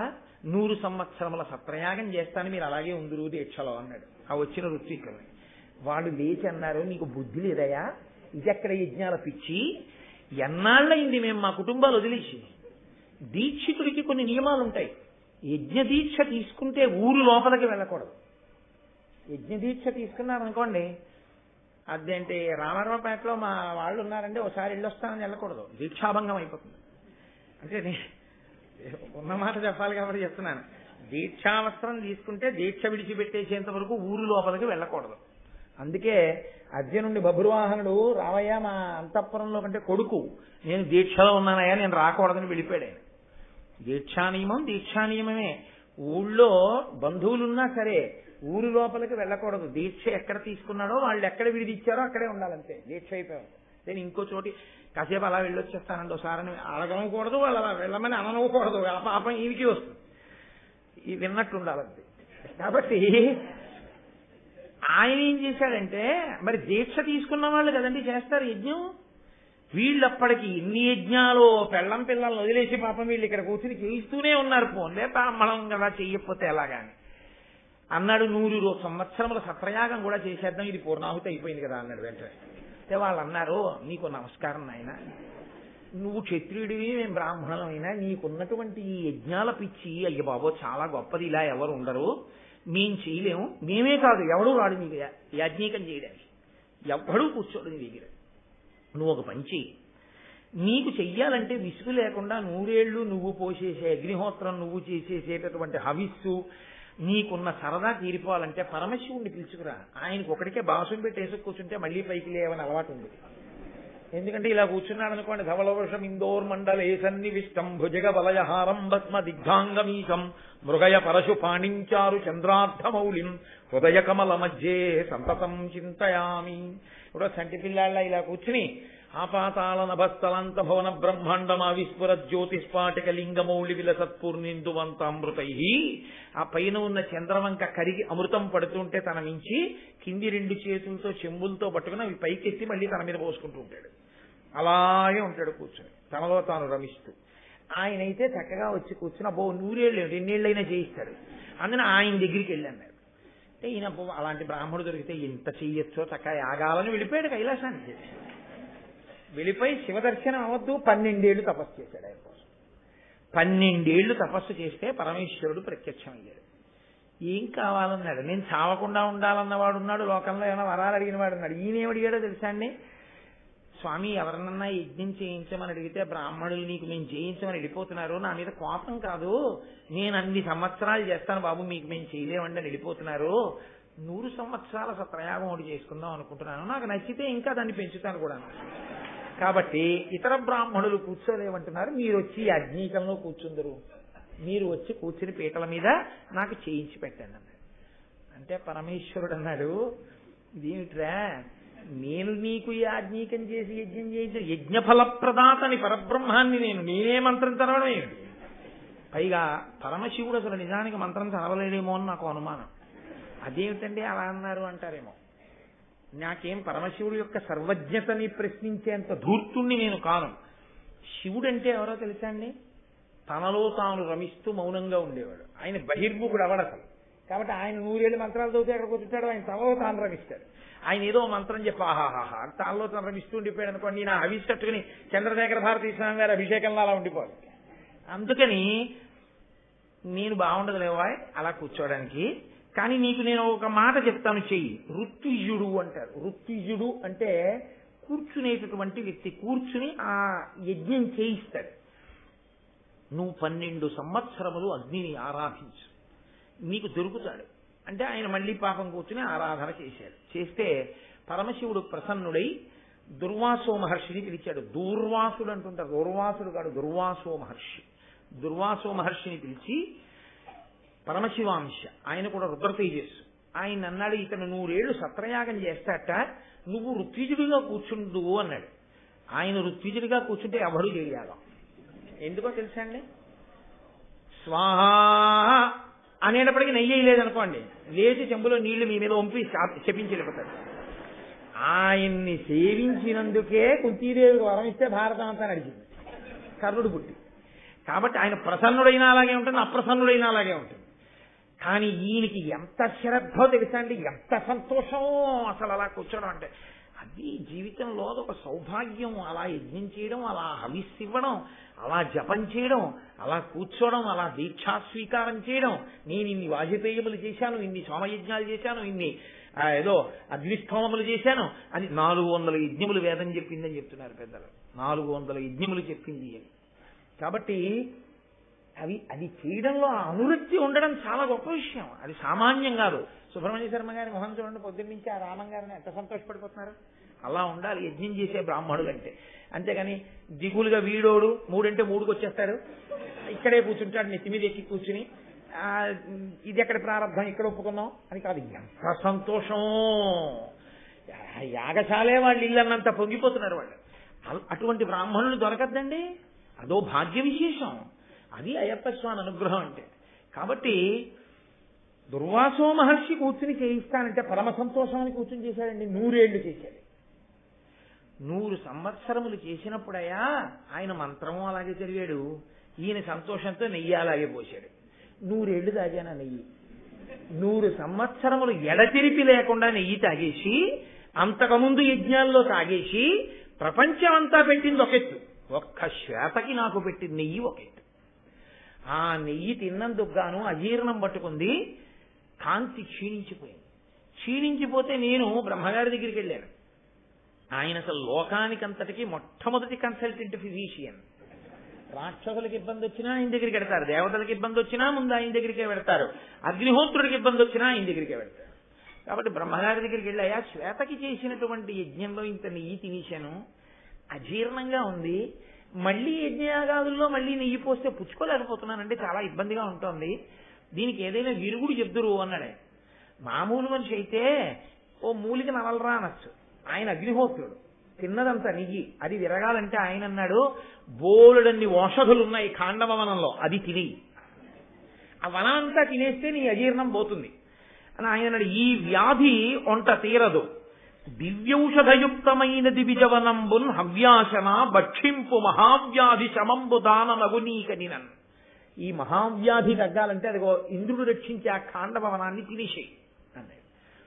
ఆయన పాపం 7 మార్లు ప్రయత్నించాడు తిందామని. 7 మాటలో ఆయన 100 మేఘాలు పంపించి వర్షం కురిపించేవాడు. చల్లారిపోయేది అగ్నిహోత్రం. ఇటు కడుపు బాధ తీరదు, ఎదురుగుండా మందుంది, వేసుకోవడానికి లేదు. కాబట్టి ఆయన మళ్ళీ బ్రహ్మగారి దగ్గరికి వెళ్ళాడు. వెళ్ళి అయ్యా 7 మాటలు ప్రయత్నించానండి, అది తిందామంటే ఇంద్రుడు వర్షం కురిపించేస్తున్నాడు, అందులో ఆయన స్నేహితుడు తక్షకుడు ఉన్నట్ట, ఏం చేయమంటారు మరి, ఎలా ఖాండవన దహించడం? ఆయన అన్నాడు, కంగారు పడకు, నరనారాయణులని గొప్ప మునులు, వాళ్ళిద్దరి అంశ భూమి మీదకు వస్తోంది. వాళ్ళు లోకాన్ని రక్షించడం కోసమే అవతారం తీసుకుంటున్నారు. కృష్ణార్జునులుగా వస్తారు. వాళ్ళిద్దరూ ఒకానొక సమయంలో ఖాండవవనం దగ్గరికి వచ్చి కూర్చుంటారు. అదిగో ఈశ్వరుడి యొక్క ప్రేరణ, అందుకొచ్చారు వాళ్ళిద్దరు ఇక్కడికి. నువ్వు వెళ్ళి వాళ్ళని అడుగు, కృష్ణార్జునులు కాపు కాసి ఉండగా ఇంద్రుడు నిన్ను ఆ వనం తినకుండా చెయ్యలేడు, కాబట్టి వాళ్ళని ప్రార్థన చెయ్యి అంటే ఆయన వెళ్ళి ఆ కృష్ణార్జునుడి దగ్గరికి అందుకొచ్చాడు. వచ్చి, అయ్యా నేను ఆ ఖాండవనం అందుకు తినాలనుకుంటున్నాను, మీరు వెళ్ళి అదేమిటి తినేయడానికి అభ్యంతరం ఏమిటి, తినేసేయండి అంటే తినేయడం సాధ్యం కాదు. ఇంద్రుడు వచ్చి వర్షం కురిపిస్తాడు, ఇంద్రుడి నుంచి నన్ను రక్షిస్తారా, ఆ వర్షం పడకుండా కాపాడుతారా? మీరు అలా కాపాడితే నేను వెళ్ళి తినేస్తాను అంటే అర్జునుడు అన్నాడు, అది పెద్ద విశేషమేం కాదనుకోండి ఇంద్రుడిని ఓడించడం, కానీ మేమేదో వేసవి విడిది అని వచ్చాం ఇక్కడికి తప్పించి ఇది మా పర్మనెంట్ రెసిడెన్స్ కాదుగా, మేము ఇక్కడ శాశ్వతంగా ఉండేవాళ్ళం కాదుగా, ఇక్కడే మా ఆవాసం అయితే మాకు సంబంధించినటువంటి ధనస్సులు, బాణాలు, బాణతూణీరములు, ఖడ్గములు అన్నీ మా దగ్గర ఉంటాయి. ఏదో వేట కోసమని 4 వెదురు ధనస్సులు పట్టుకుని వచ్చాం. మా సంపద ఇక్కడ లేదు, అస్త్ర సంపద ఇంద్రప్రస్థంలో ఉంది. మరి ఎలా ఇప్పుడు ఇంద్రుడితో యుద్ధం అంటే తగినట్టుగా మానాలు వెయ్యాలి. ఈ వెదురు ధనస్సులు నా భుజముల యొక్క వేగాన్ని తట్టుకోలేవు, విరిగిపోతాయి. ఇంకోటి విరసక్కర్లేదు, నా భుజముల వేగాన్ని అవే తట్టుకోలేవు. కాబట్టి అదే కొంచెం బాధపడుతున్నాను, ధనస్సు అవి లేవే అన్నాడు. ఇది శ్రియమిచ్చేత్ హుతాశన, ఏది మీకు లేక అభ్యున్నతిని పొందలేకపోతున్నారో దాన్ని అగ్నిహోత్రుడు ఇచ్చేస్తాడు. అందుకని అగ్ని అంత గొప్పది. కాబట్టి ఇప్పుడు వెంటనే ఆయన అన్నాడు, మీకేం బెంగలేదు, నేను ఇస్తాను, అద్భుతమైనటువంటి ఆయుధాలు ఇస్తాను అని వరుణుణ్ణి ప్రార్థన చేశాడు. ఆయన మిత్రుడే వరుణుడు. మీరు ఆశీర్వచనంలో వినుంటారు, ప్రతీచేదిశే అని ఆ పశ్చిమ దిక్కుకి అధిపతి. వరుణ ప్రసాదాత్ పుత్రపౌత్రాభివర్ధనమశ్నుతే, ఆయన పుత్రపౌత్రులను వృద్ధి చేస్తాడు, వంశం నిలబడుతుంది వరుణుడి యొక్క అనుగ్రహం చేత. అటువంటి వరుణుడు స్మరించగానే వచ్చాడు. వచ్చి ఏం కావాలన్నాడు. గాంధీవం ఉంది కదా నీ దగ్గర, అది అర్జునుడికి ఇచ్చేసేయాలి. అమరాహీంద్ర వియక్షరాదుల కజేయంబు అప్రదృశ్యంబు అభేజ్యము వజ్రస్థిరమన్న సాధన బిదాదక్షంబునై సర్వలోకమనోజ్ఞంబై దివ్యమై వెలుగు అగాంధీవమం చాపరత్నము నిత్యన్ వరుణుండు పార్థునకు ఉజ్జద్విక్రమోద్భాసికిన్. వెంటనే వరుణుడు ఆ గాంధీవాన్ని అర్జునుడికి ఇచ్చాడు. ఆ గాంధీవాన్ని ఎవరైనా పట్టుకుంటే దేవతలు కాదు, నాగలోకంలో ఉన్నవాళ్లు కాదు, గంధర్వులు కాదు, ఎవ్వరూ కూడా ఆ ధనస్సు చేతిలో ఉండగా అంత తేలికగా అస్త్రప్రయోగం చేయలేరు. అసలు ఆ గాంధీవానికి స్వయంగా ప్రచ్ఛన్న రూపం ఉంది. అంటే మీకు విరాట పర్వం చెప్పినప్పుడు నేను చెప్పాను, అది పావులా కనపడుతుంది. అసలు గాంధీవంలోకి బాణం పెట్టక్కర్లేదండి. విరాట పర్వంలో చెప్తారు గాంధీవం గురించి. ఆ గాంధీవాన్ని చేత్తో పట్టుకుని టంకారం చేస్తే దాని వింటి నారిని ఆ టంకార ధ్వనికి ఓ మోస్తరు గుండె బలహీనత ఉన్న వాళ్ళ యొక్క చెవుల్లోంచి ముక్కుల్లోంచి నెత్తురు కారిపోయి పడిపోతారు ఆ ధ్వనికి. అది ఏదో బ్రహ్మాండమైన మేఘముల యొక్క పిడుగుల ధ్వని ఎలా ఉంటుందో గాంధీవము యొక్క టంకార ధ్వని అలా ఉంటుంది.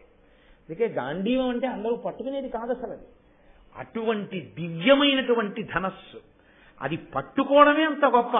అందుకే అర్జునుడికి గాంధీవానికి అభేదం అయిపోయింది ఓ స్థితిలో. ఆఖరికి స్వర్గారోహణ పర్వంలో కూడా దాన్ని నెట్టుకెళ్ళిపోయాడు. అంత ప్రీతి ఆయనకి, గాంధీవం అంటే అంత ఇష్టం. అటువంటి గాంధీవాన్ని నీకు ఇస్తున్నాను, ఇదిగో పుచ్చుకో. ఇదే కాదు, సింహము తోకతో కూడినటువంటి కోతి ఉన్నటువంటి ఒక జెండాని ఇస్తున్నాను. కృష్ణ నీకు సుదర్శన చక్రాన్ని ఇస్తున్నాను, కౌమోదకి అనబడేటటువంటి గదనిస్తున్నాను. ఇప్పుడు ఈ గాంధీవం ఎటువంటిదో తెలుసా? ఘనభుజ ఇది గాంధీవంబన బరిగిన ధనువు దీని అస్త్రావళి పెల్చన తాకి భగ్నమగు ఆత్యనుపమ వజ్రాభిహత శిలావళి ఓలెన్. ఏదో వజ్రం తగిలితే రాళ్లు ముక్కలైనట్టు ఈ గాంధీవం మీదకి ఎవరైనా బాణప్రయోగం చేస్తే బాణములు ముక్కలైపోతాయి. అంత దివ్యమైన ధనస్సు నీ చేతిలో పెట్టాను. దానితో పాటుగా నీకు ఒక దివ్యమైన రథాన్ని కూడా ఇస్తున్నాను. ఆ రథం మీద కూర్చొని ధనస్సు పట్టుకుని యుద్ధం చేయి. ఇవన్నీ ఎప్పటి వరకు? ఖాండవనాన్ని తను తినేసే వరకు కాదు, శాశ్వతంగా ఇచ్చేస్తున్నాను. అది అగ్నిహోత్రుడు ఇవ్వడం అంటే అలా ఉంటుంది. అందుకే యాగశాల అగ్నిహోత్రము అంటే అంత పవిత్రము అని చెప్పడానికి కారణం అదే. కాబట్టి ఇప్పుడు ఆయన అన్నాడు, నీకు రథం ఇస్తున్నాను. ఈ రథము అప్రతిహతము సమీర జవోపేత హయ సమేతము దీనిన్ భూరిబలుడికి సోముడు ధీరుండై తొల్లి ఎల్ల దిక్కులనుడిచెన్.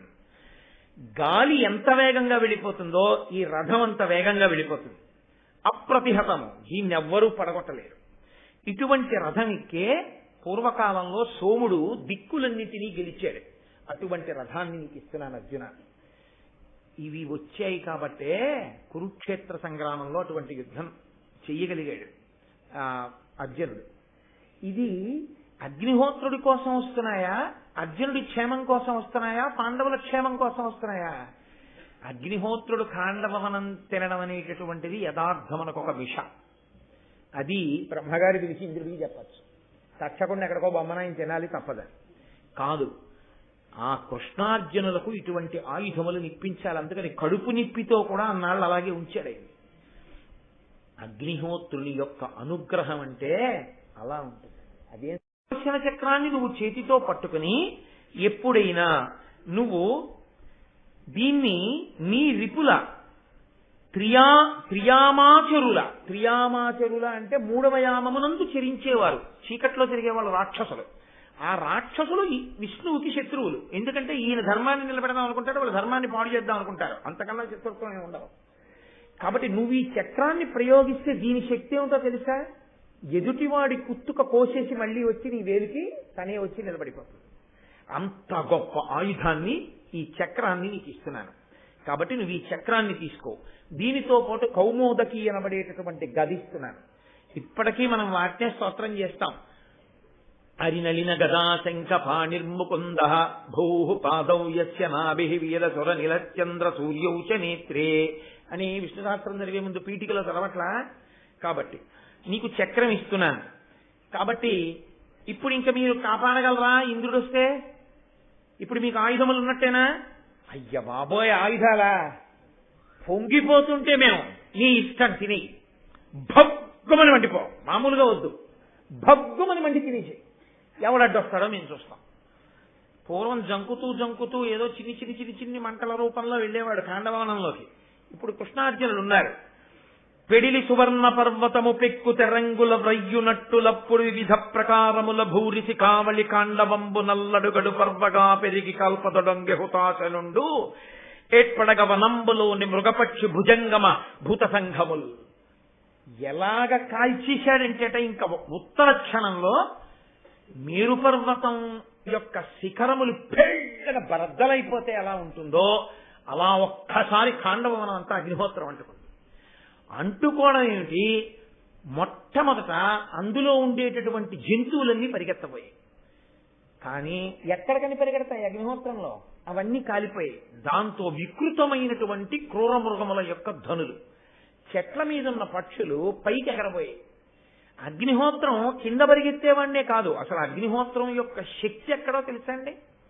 అగ్నిహోత్రం యొక్క శక్తి పైన ఉంటుంది, కింద కన్నా పైన ఎక్కువ దాన్ని. అందుకే మంట మీద కదా గిన్నె పెడతాం. పైగా అగ్నిహోత్రుడి యొక్క ప్రవాహం కూడా ఊర్ధ్వముఖ చలనం అయింది. ఆయన పైకి ఎక్కుతాడు.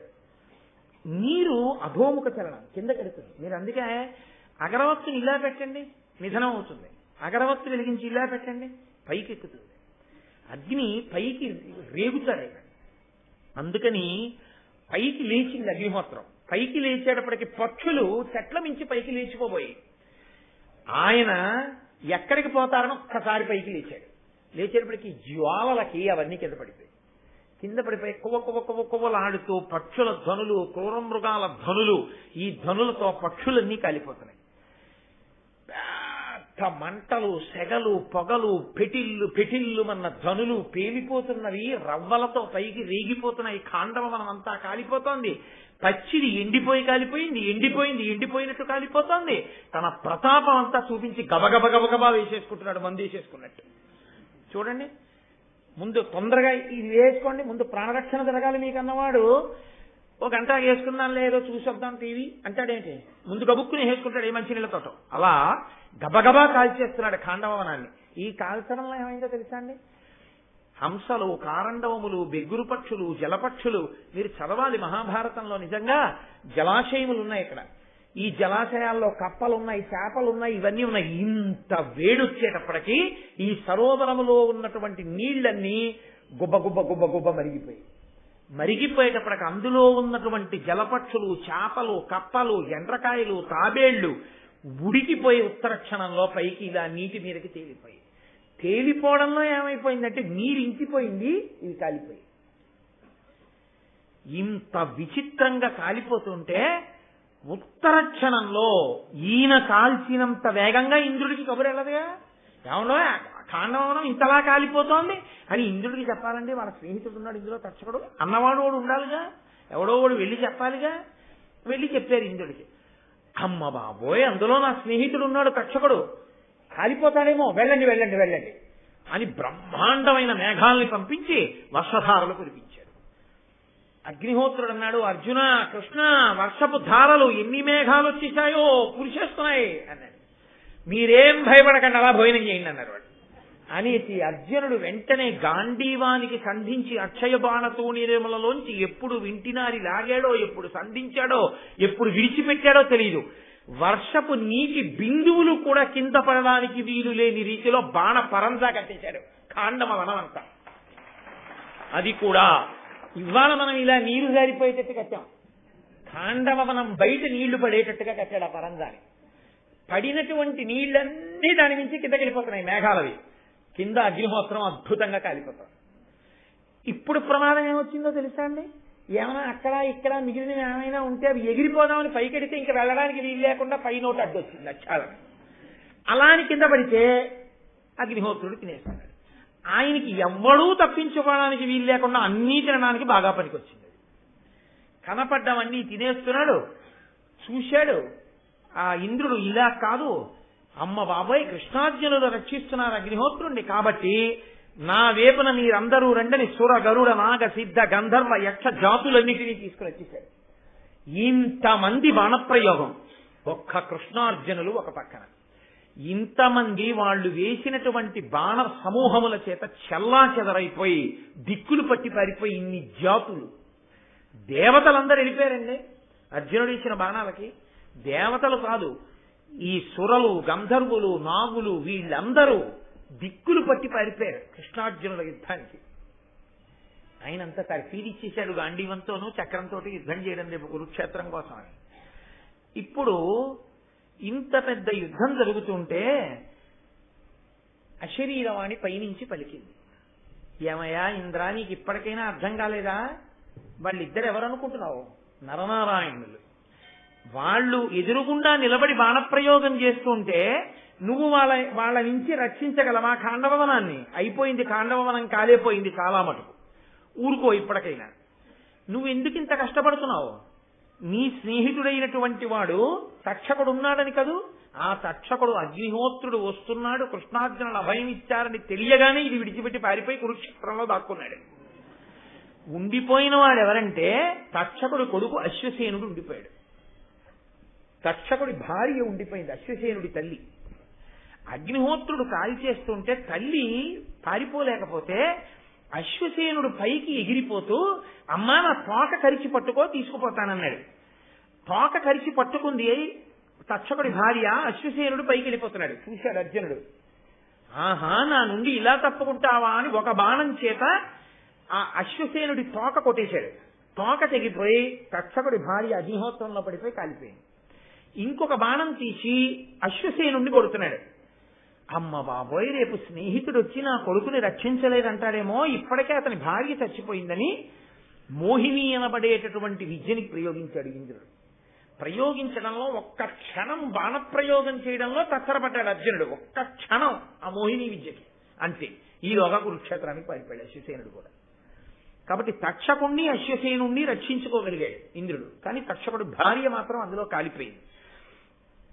తదనంతరం కృష్ణుడు నముచి అనబడేటటువంటి ఒక రాక్షసుని తమ్ముడు మయుడు ఆ కాండవవనంలో తిరుగుతుంటే సుదర్శన చక్రాన్ని ప్రయోగించాడు. వాడు పారిపోయి వచ్చి అర్జునుడి చాటుకి చేరి కృష్ణుడు చక్ర ప్రయోగం చేశాడు. నువ్వు సుక్షత్రియుడికి శరణాగతి చేస్తున్నాను, నన్ను కాపాడన్నాడు. ఎవడైనా సరే కాల్చేస్తాను అనలేదు అర్జునుడు. శరణాగతి చేశాడో వాణ్ణి మాత్రం చంపకూడదు, అది క్షత్రియుడి ధర్మం. నేను మీకు అదే మనవి చేసింది. ఎవడు ధర్మాన్ని పట్టుకున్నాడో వాడికే రక్షణ. కాబట్టి నిన్ను నేను చంపను అని వెంటనే ఆ శరణాగతి చేసినటువంటి ఆ మయుడనబడేటటువంటి రాక్షసుణ్ణి మాత్రం కాపాడాడు. ఇందులో నన్నయ్య గారు ఆంధ్రీకరించినటువంటి భారతంలో అద్భుతమైనటువంటి ఘట్టం ఒకటి ఉంది. ఇది చాలా గొప్ప ధర్మ సూక్ష్మ సమన్వయం చేయగలిగినటువంటి ఘట్టం.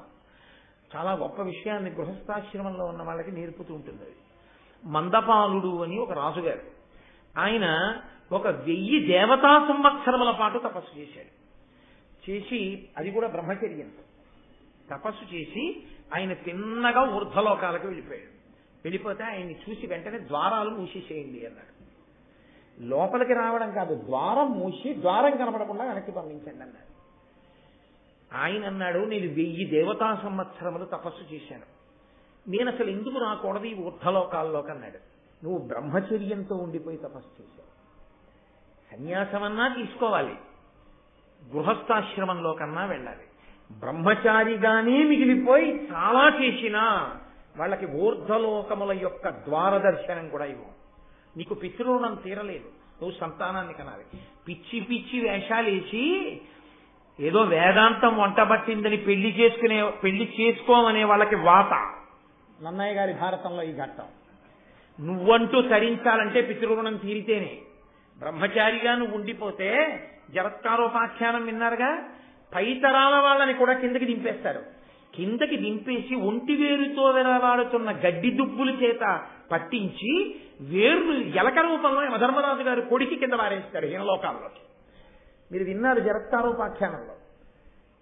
2, ఎవడు వివాహం చేసుకుని సంతానమును పొంది పితృదేవతల యొక్క రుణాన్ని తీర్చుకోలేదో అటువంటి వాడికి అసలు ఊర్ధ్వలోకముల దర్శనమివ్వరు.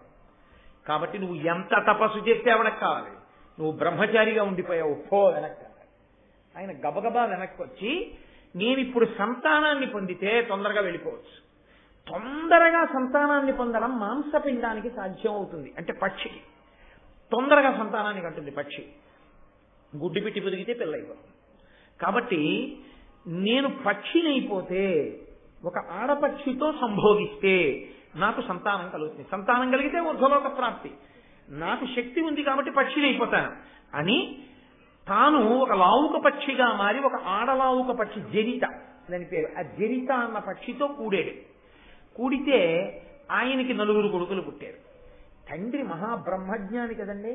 ఉపాధి ఏదైతే, ఉపాధితో సంబంధం ఉండదు మీకు, భక్తితో. ఒక్కొక్కసారి ఏ వేదంబు పఠించలూత భుజగం శాస్త్రములు సూచే తాను ఏ విద్యాభ్యాసమునస్య కరి సించే మంత్రము హించే బోధా విద్భావ నిదానములు చదువులయ్యా కాదు మీ పాద సంక్షేమాసక్తియ కాక జంతుతకిన్ శ్రీకాళహస్తీశ్వర అంటాడు ధూర్జటి.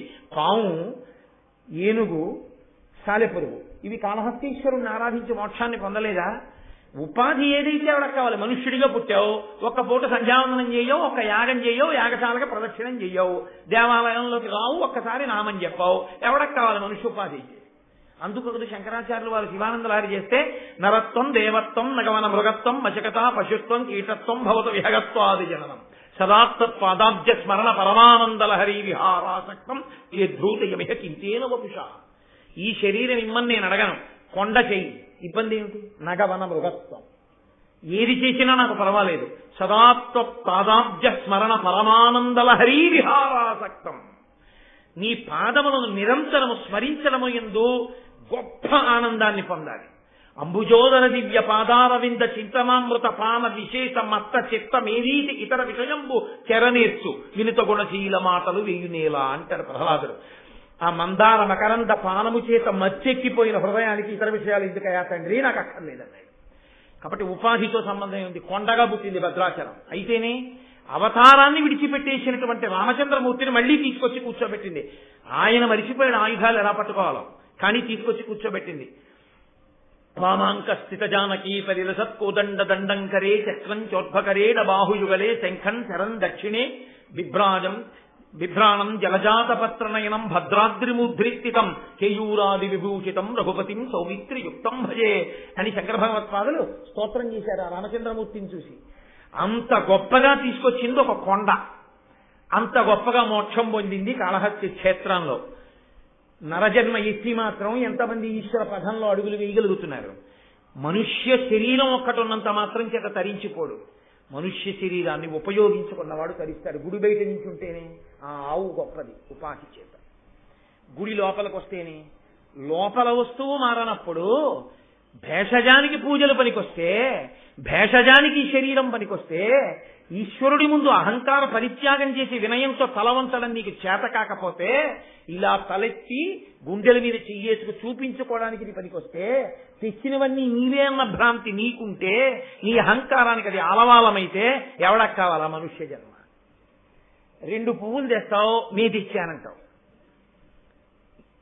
ఏది చేసినా నే చేశాను. వాత పెట్టలా శంకరాచార్యుల వారు?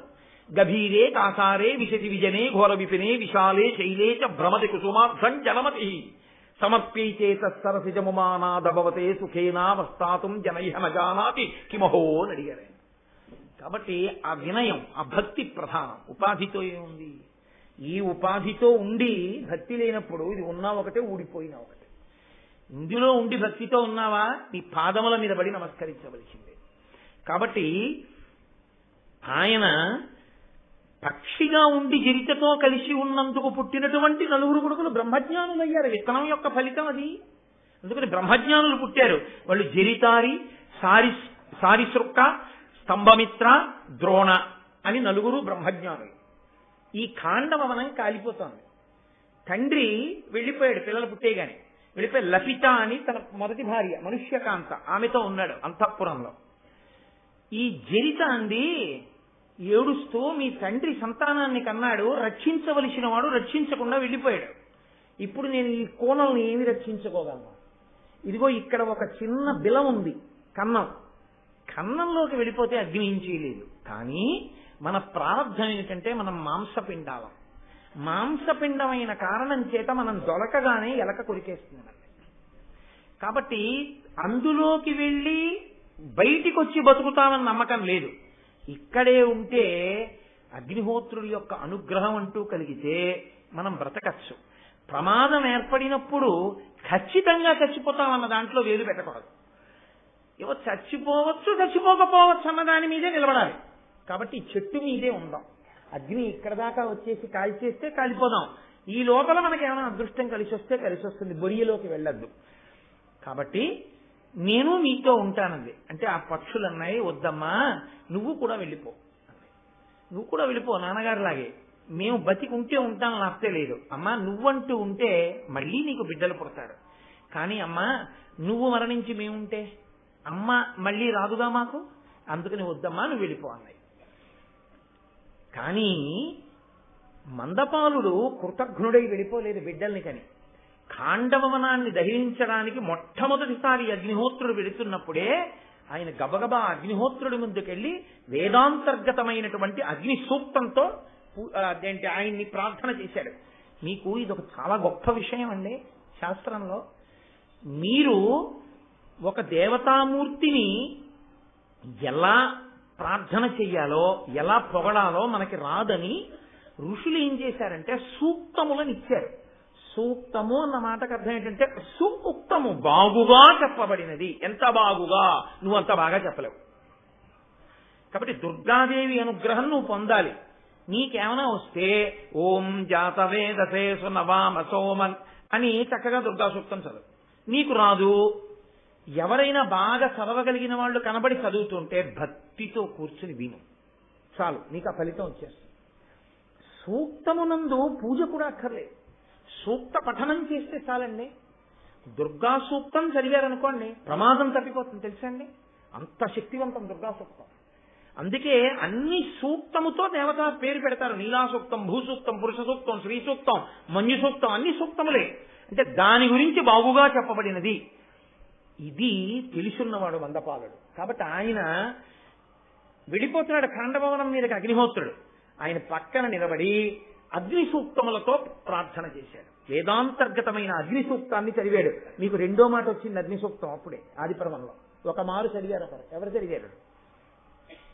వశిష్ఠ మహర్షి తన శిష్యుడికి సూర్యభగవానుడి యొక్క కూతురైన తపతిని తీసుకొచ్చి వివాహం చేయడం కోసమని నిమిషానికి 365 మాడలు వెళ్ళిపోయేటటువంటి సూర్యరథంతో కలిసి వెడుతూ సూర్య సూక్తం చదివాడు. చదివితే దానికి ప్రసన్నుడైన సూర్యనారాయణమూర్తి తన కుమార్తెని వశిష్ఠ మహర్షి యొక్క శిష్యుడికి ఇచ్చి పెళ్లి చేశాడు. ఆ తాపత్యులు పాండవులయ్యారు అని నేను 2-3 రోజుల క్రితమే మీకు చెప్పాను. కాబట్టి సూర్య సూక్తములు ఆయన చదివాడు, అగ్ని సూక్తములను మందపాలుడు చదివాడు. అగ్ని సూక్తంతో చదివే సూక్తము అంటే ఆ చదవడం కూడా అంత అందంగా ఉండాలి. ఏదో గడబిడ గడబిడ గడబిడ గడబిడ చదివితే దానికి ఇంకా భక్తి ఏమిటి, బూడిదే. ఏది ఎలా చదవాలో అలా చదివితేనే దాని అందం అంతే. వాళ్ళు ఉదయం చూడండి ఆ కలశపాత్రలన్నింటికీ దారాలు చుడుతూ చక్కగా క్రమంతో ఆ రుద్రాధ్యాయాన్ని నమక చమకాల్ని చదివారు. ఎంత ఆనందం వేసిందో నిజంగా నాకు అక్కడ కూర్చుని వింటుంటే. ఆ హిరణ్య బాహవే శీలాన్ ఏ దిశాన్ జపత ఏ నమో నమో వాటిని ఆ క్రమంలో చెప్తుంటే అంతమంది అలా కూర్చుని ఏకకంఠంతో చక్కగా ఒకళ్ళనొకళ్ళు చూసుకుంటూ మురిసిపోతూ కలశలకి దారాలు చుట్టుకుంటూ ఆ సూక్తాలు చదువుతుంటే చాలురా జన్మకిది, ఇలా 5 ఏళ్లకొక్కసారి వింటే చాలురా అనిపించింది నాకు. అయ్యప్ప స్వామి ఎంత సంతోషపడిపోయి ఉంటారో నిజంగా ఇవాళ. అది మంత్రం చదవడం అంటే అందంగా చదవాలి, అంతేగాని గడబిడ గడబిడ గడబిడ గడబిడ గడబిడ. అసలు ఆవాహయామి అనేటప్పటికీ వాడు నీరాజనం సమర్పయామి దగ్గర ఉంటాడు. ఉపచారం ఎప్పుడు చేస్తావు? అసలు ఉపచారం ఏది? అది కాదు పూజ అంటే, అది కాదు సూక్తం చదవడం అంటే. సూక్తము చదువుతుంటే పక్షులాగాలి, అలా ఉండాలి సూక్తం చదివితే. అది సూక్తము ఋషులు ఇచ్చారు, దాన్ని ఇంటికలా చదువుతాం మాని చదవం, చదివితే సరిగ్గా చదువు అంతే. కాబట్టి అంత బాగా ఆయన అగ్ని సూక్తాన్ని చదివితే వెళ్ళిపోతున్న అగ్నిహోత్రుడు ఆగన్నాడు, నీకేం కావాలన్నాడు. అది దేవతలు ఎంత ప్రీతి చెందుతారో చూడండి సూక్తం వింటే. ఇప్పుడు చదువుతారు వేదం అయిపోయాక. చదివితే ఆయన అన్నాడు, నా బిడ్డలు ఖాండభవనంలో ఉన్నారు, భార్య జరిత 4 కుమారులు, వాళ్ళ 5గురిని నువ్వు చంపకే అన్నాడు. తప్పకుండా నీకు మాటిస్తున్నాను చంపను అన్నాడు. అగ్ని వ్యాపించేటప్పుడు ఈ 5గురిని ఎలా వదులుతాడండి? అప్పటి వరకు చావలేదు వాళ్ళు. ఇంకా వీళ్ళమ్మంది, మీ తండ్రి జ్ఞాపకం ఉండి రక్షణ అడిగాడో అడగలేదో వెళ్ళిపోయాడు, అయ్యో బిడ్డలు మీరు కాలిపోతారే, ఆడదాన్ని ఏం రక్షించుకోనంది.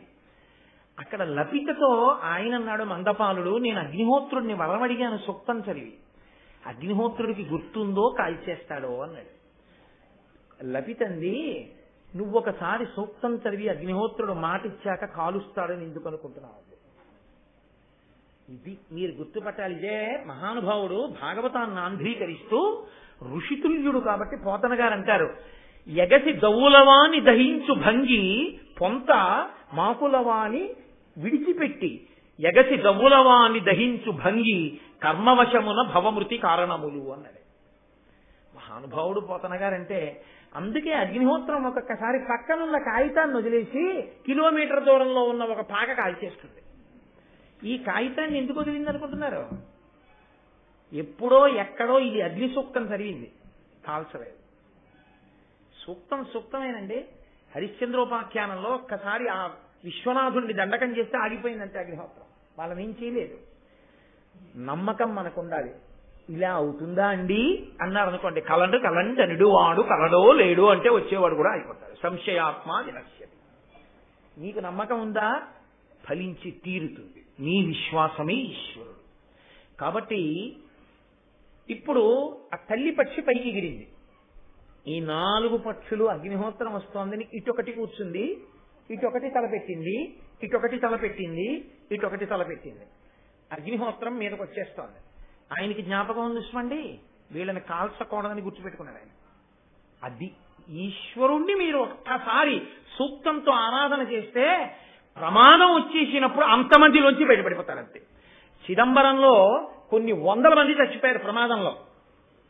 తండ్రి గారు చేసుకున్న పుణ్యం గిని చిన్న పిల్లవాడు పంచదార చిలక అనేవారు. ఆ పిల్లాడు ఒక్కడు నిద్రపోయాడు, వెళ్ళలేదు ఉత్సవానికి, బతికేశాడు. ఆ బతికేసిన పిల్లాడు ఎవరో తెలుసా? కొన్ని కోట్ల మందిని సనాతన ధర్మంలో బతికించేశారు. ఆయనే కంచికామకోటి పీఠాధిపత్యం వహించిన నడిచే దేవుడు పరమాచార్య చంద్రశేఖరేంద్ర సరస్వతి మహాస్వామి గారు. కాబట్టి ఈశ్వరుడు అనుగ్రహించగలరు. ఒక్కసారి నువ్వు అలా చదివితే చాలు జీవితంలో సూక్తం. ఇప్పుడు 4 వేపులకి 4 ముఖాలు పెట్టిన ఈ పక్షులు అగ్ని మీదకి వచ్చేస్తుంటే తండ్రి గారి యొక్క వారసత్వం కదూ. వీళ్ళన్నారు మీదకొస్తోంది అగ్ని, మనం ఏం చేస్తాం? కాబట్టి నలుగురం కూడా చక్కగా కూర్చుని బ్రహ్మగారు 4 ముఖాలతో ఎలా చదువుతాడో అలా అగ్నిహోత్రుడి మీద సూక్త పఠనం చేద్దాము అని వాళ్ళు వేదంలో ఉన్నటువంటి మంత్రములను అగ్ని సూక్తములను చదువుతున్నారు. అగ్నిహోత్రుడు చూసి తండ్రి అదే చదివాడు, పిల్లలు అదే చదివాడు, ఎంత గొప్పవాళ్ళు రా అని పక్షి పిల్లల్ని విడిచిపెట్టి వెళ్ళిపోయాడు అగ్నిహోత్రుడు. అంటే మీరు ఒకటి గుర్తు పెట్టుకోవాల్సి ఉంటుంది. నన్నయ్య గారు జ్ఞాపకం చేస్తున్నారు, ఐశ్వర్యం ఇచ్చిన అగ్నిహోత్రుడే, ఆపద తప్పించిన అగ్నిహోత్రుడే. అగ్నిహోత్రం ఉన్న చోట శాల వెయ్యడం అంటే అంత గొప్పదండి. అందుకే తరువుకొచ్చిన ప్రమాదాన్ని తీసి పారేస్తాడంతే ఆయన, అంత గొప్పది. అందుకే యాగశాల యాగశాల మురిసిపోయాను నేను. ఉత్సవం ప్రారంభం అప్పటి నుంచి యాగశాల యాగశాల చాలా జాగ్రత్త, యాగశాల అలా ఉండాలి అలా ఉండాలి అలా ఉండాలి. ఎందుకని ఒక్కటే మహానుభావుడు అగ్నిహోత్రుడు అక్కడ రగులుతాడు, ఆయనే అక్కడి నుంచి తీసుకెడతాడు దేవతలకి హవిస్సులు. ఆ యాగశాలయే కొన్ని సంవత్సరముల పాటు ఈ దేవాలయం అభ్యున్నతికి మన యొక్క క్షేమానికి కారకం అవుతుంది. అంత పవిత్రం ఆ యాగశాల. కాబట్టి 4 ముఖములతో చదివేట 4 పిల్లలు చదివితే ఆయన అనుగ్రహించేశాడంతే. ఇది అగ్నిహోత్రం, ఇది ఖాండవవన దహనం. కానీ నాకు నన్నయ్య గారి యొక్క అనుగ్రహంతో, మా గురువు గారి అనుగ్రహంతో, అయ్యప్ప స్వామి అనుగ్రహంతో ఖచ్చితంగా అగ్నిహోత్రుడు అనుగ్రహించాడు మనందరినీ యాగశాలలో అనడానికి గుర్తేమిటో తెలుసా అండి? ఇవాళ ఎట్టి పరిస్థితుల్లో ఈ ఘట్టంతో నేను ఉపన్యాసాన్ని పూర్తి చేయకూడదు.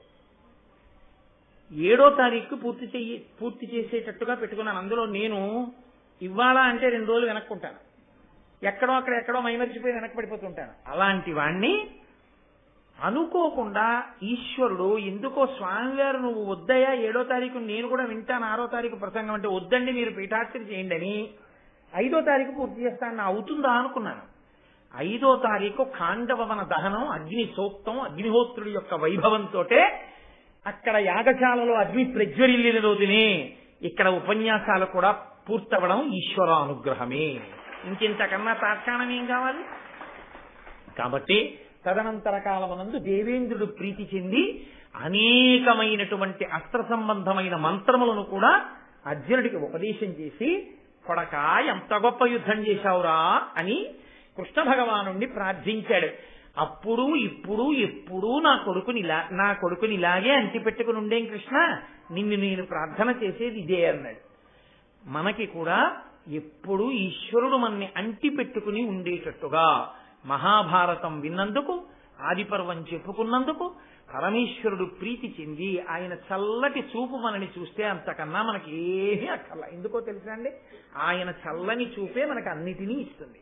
కాబట్టి నాకేమీ చేత కాకపోయినా ఒక్క పద్యం రావదు, గబగబా 2 విషయాలు సమన్వయం చేయలేను, ఏమీ తెలీదు, అయినా భారతం చెప్తానని పెద్ద మనగాళ్ళ కూర్చుంటే 1 రోజా 2 రోజా 26 రోజులు నన్ను ఇలా భరించి ఇన్ని వేల మంది నాకంటే ఇంత వేదిక ఎంత ఇరుక్కు కూర్చున్నారో పాపం ఈ తల్లులు. ఇంతమంది ఇలా కూర్చుని ఇన్నాళ్లు భారతం విన్నందుకు మీ అందరికీ నా ధన్యవాదములను ఆవిష్కరిస్తూ ఇక్కడితో ఇవాల్టితో ఆదిపర్వం పూర్తయిపోయింది. 18 పర్వములు చెయ్యాలి అని ఒక కోరిక ఉంది. రామాయణ భాగవతములు అయ్యాయి కాబట్టి భారతం చెప్పవస్తే ఏదో మా అమ్మ అంత కష్టపడి ప్రసవ వేదన పొంది నాకు ఈ శరీరం ఇచ్చినందుకు అమ్మా నువ్వు నాకు ఈ శరీరం ఇచ్చినందుకు ఉత్తినే వాడుకోలేదమ్మా, నువ్వు అంత కష్టపడ్డందుకు నేను ఏదో చెప్పాను సుమా అమ్మ అని మళ్ళీ మా అమ్మని కలుసుకునే రోజు వచ్చినప్పుడు చెప్పుకోగలుగుతాను.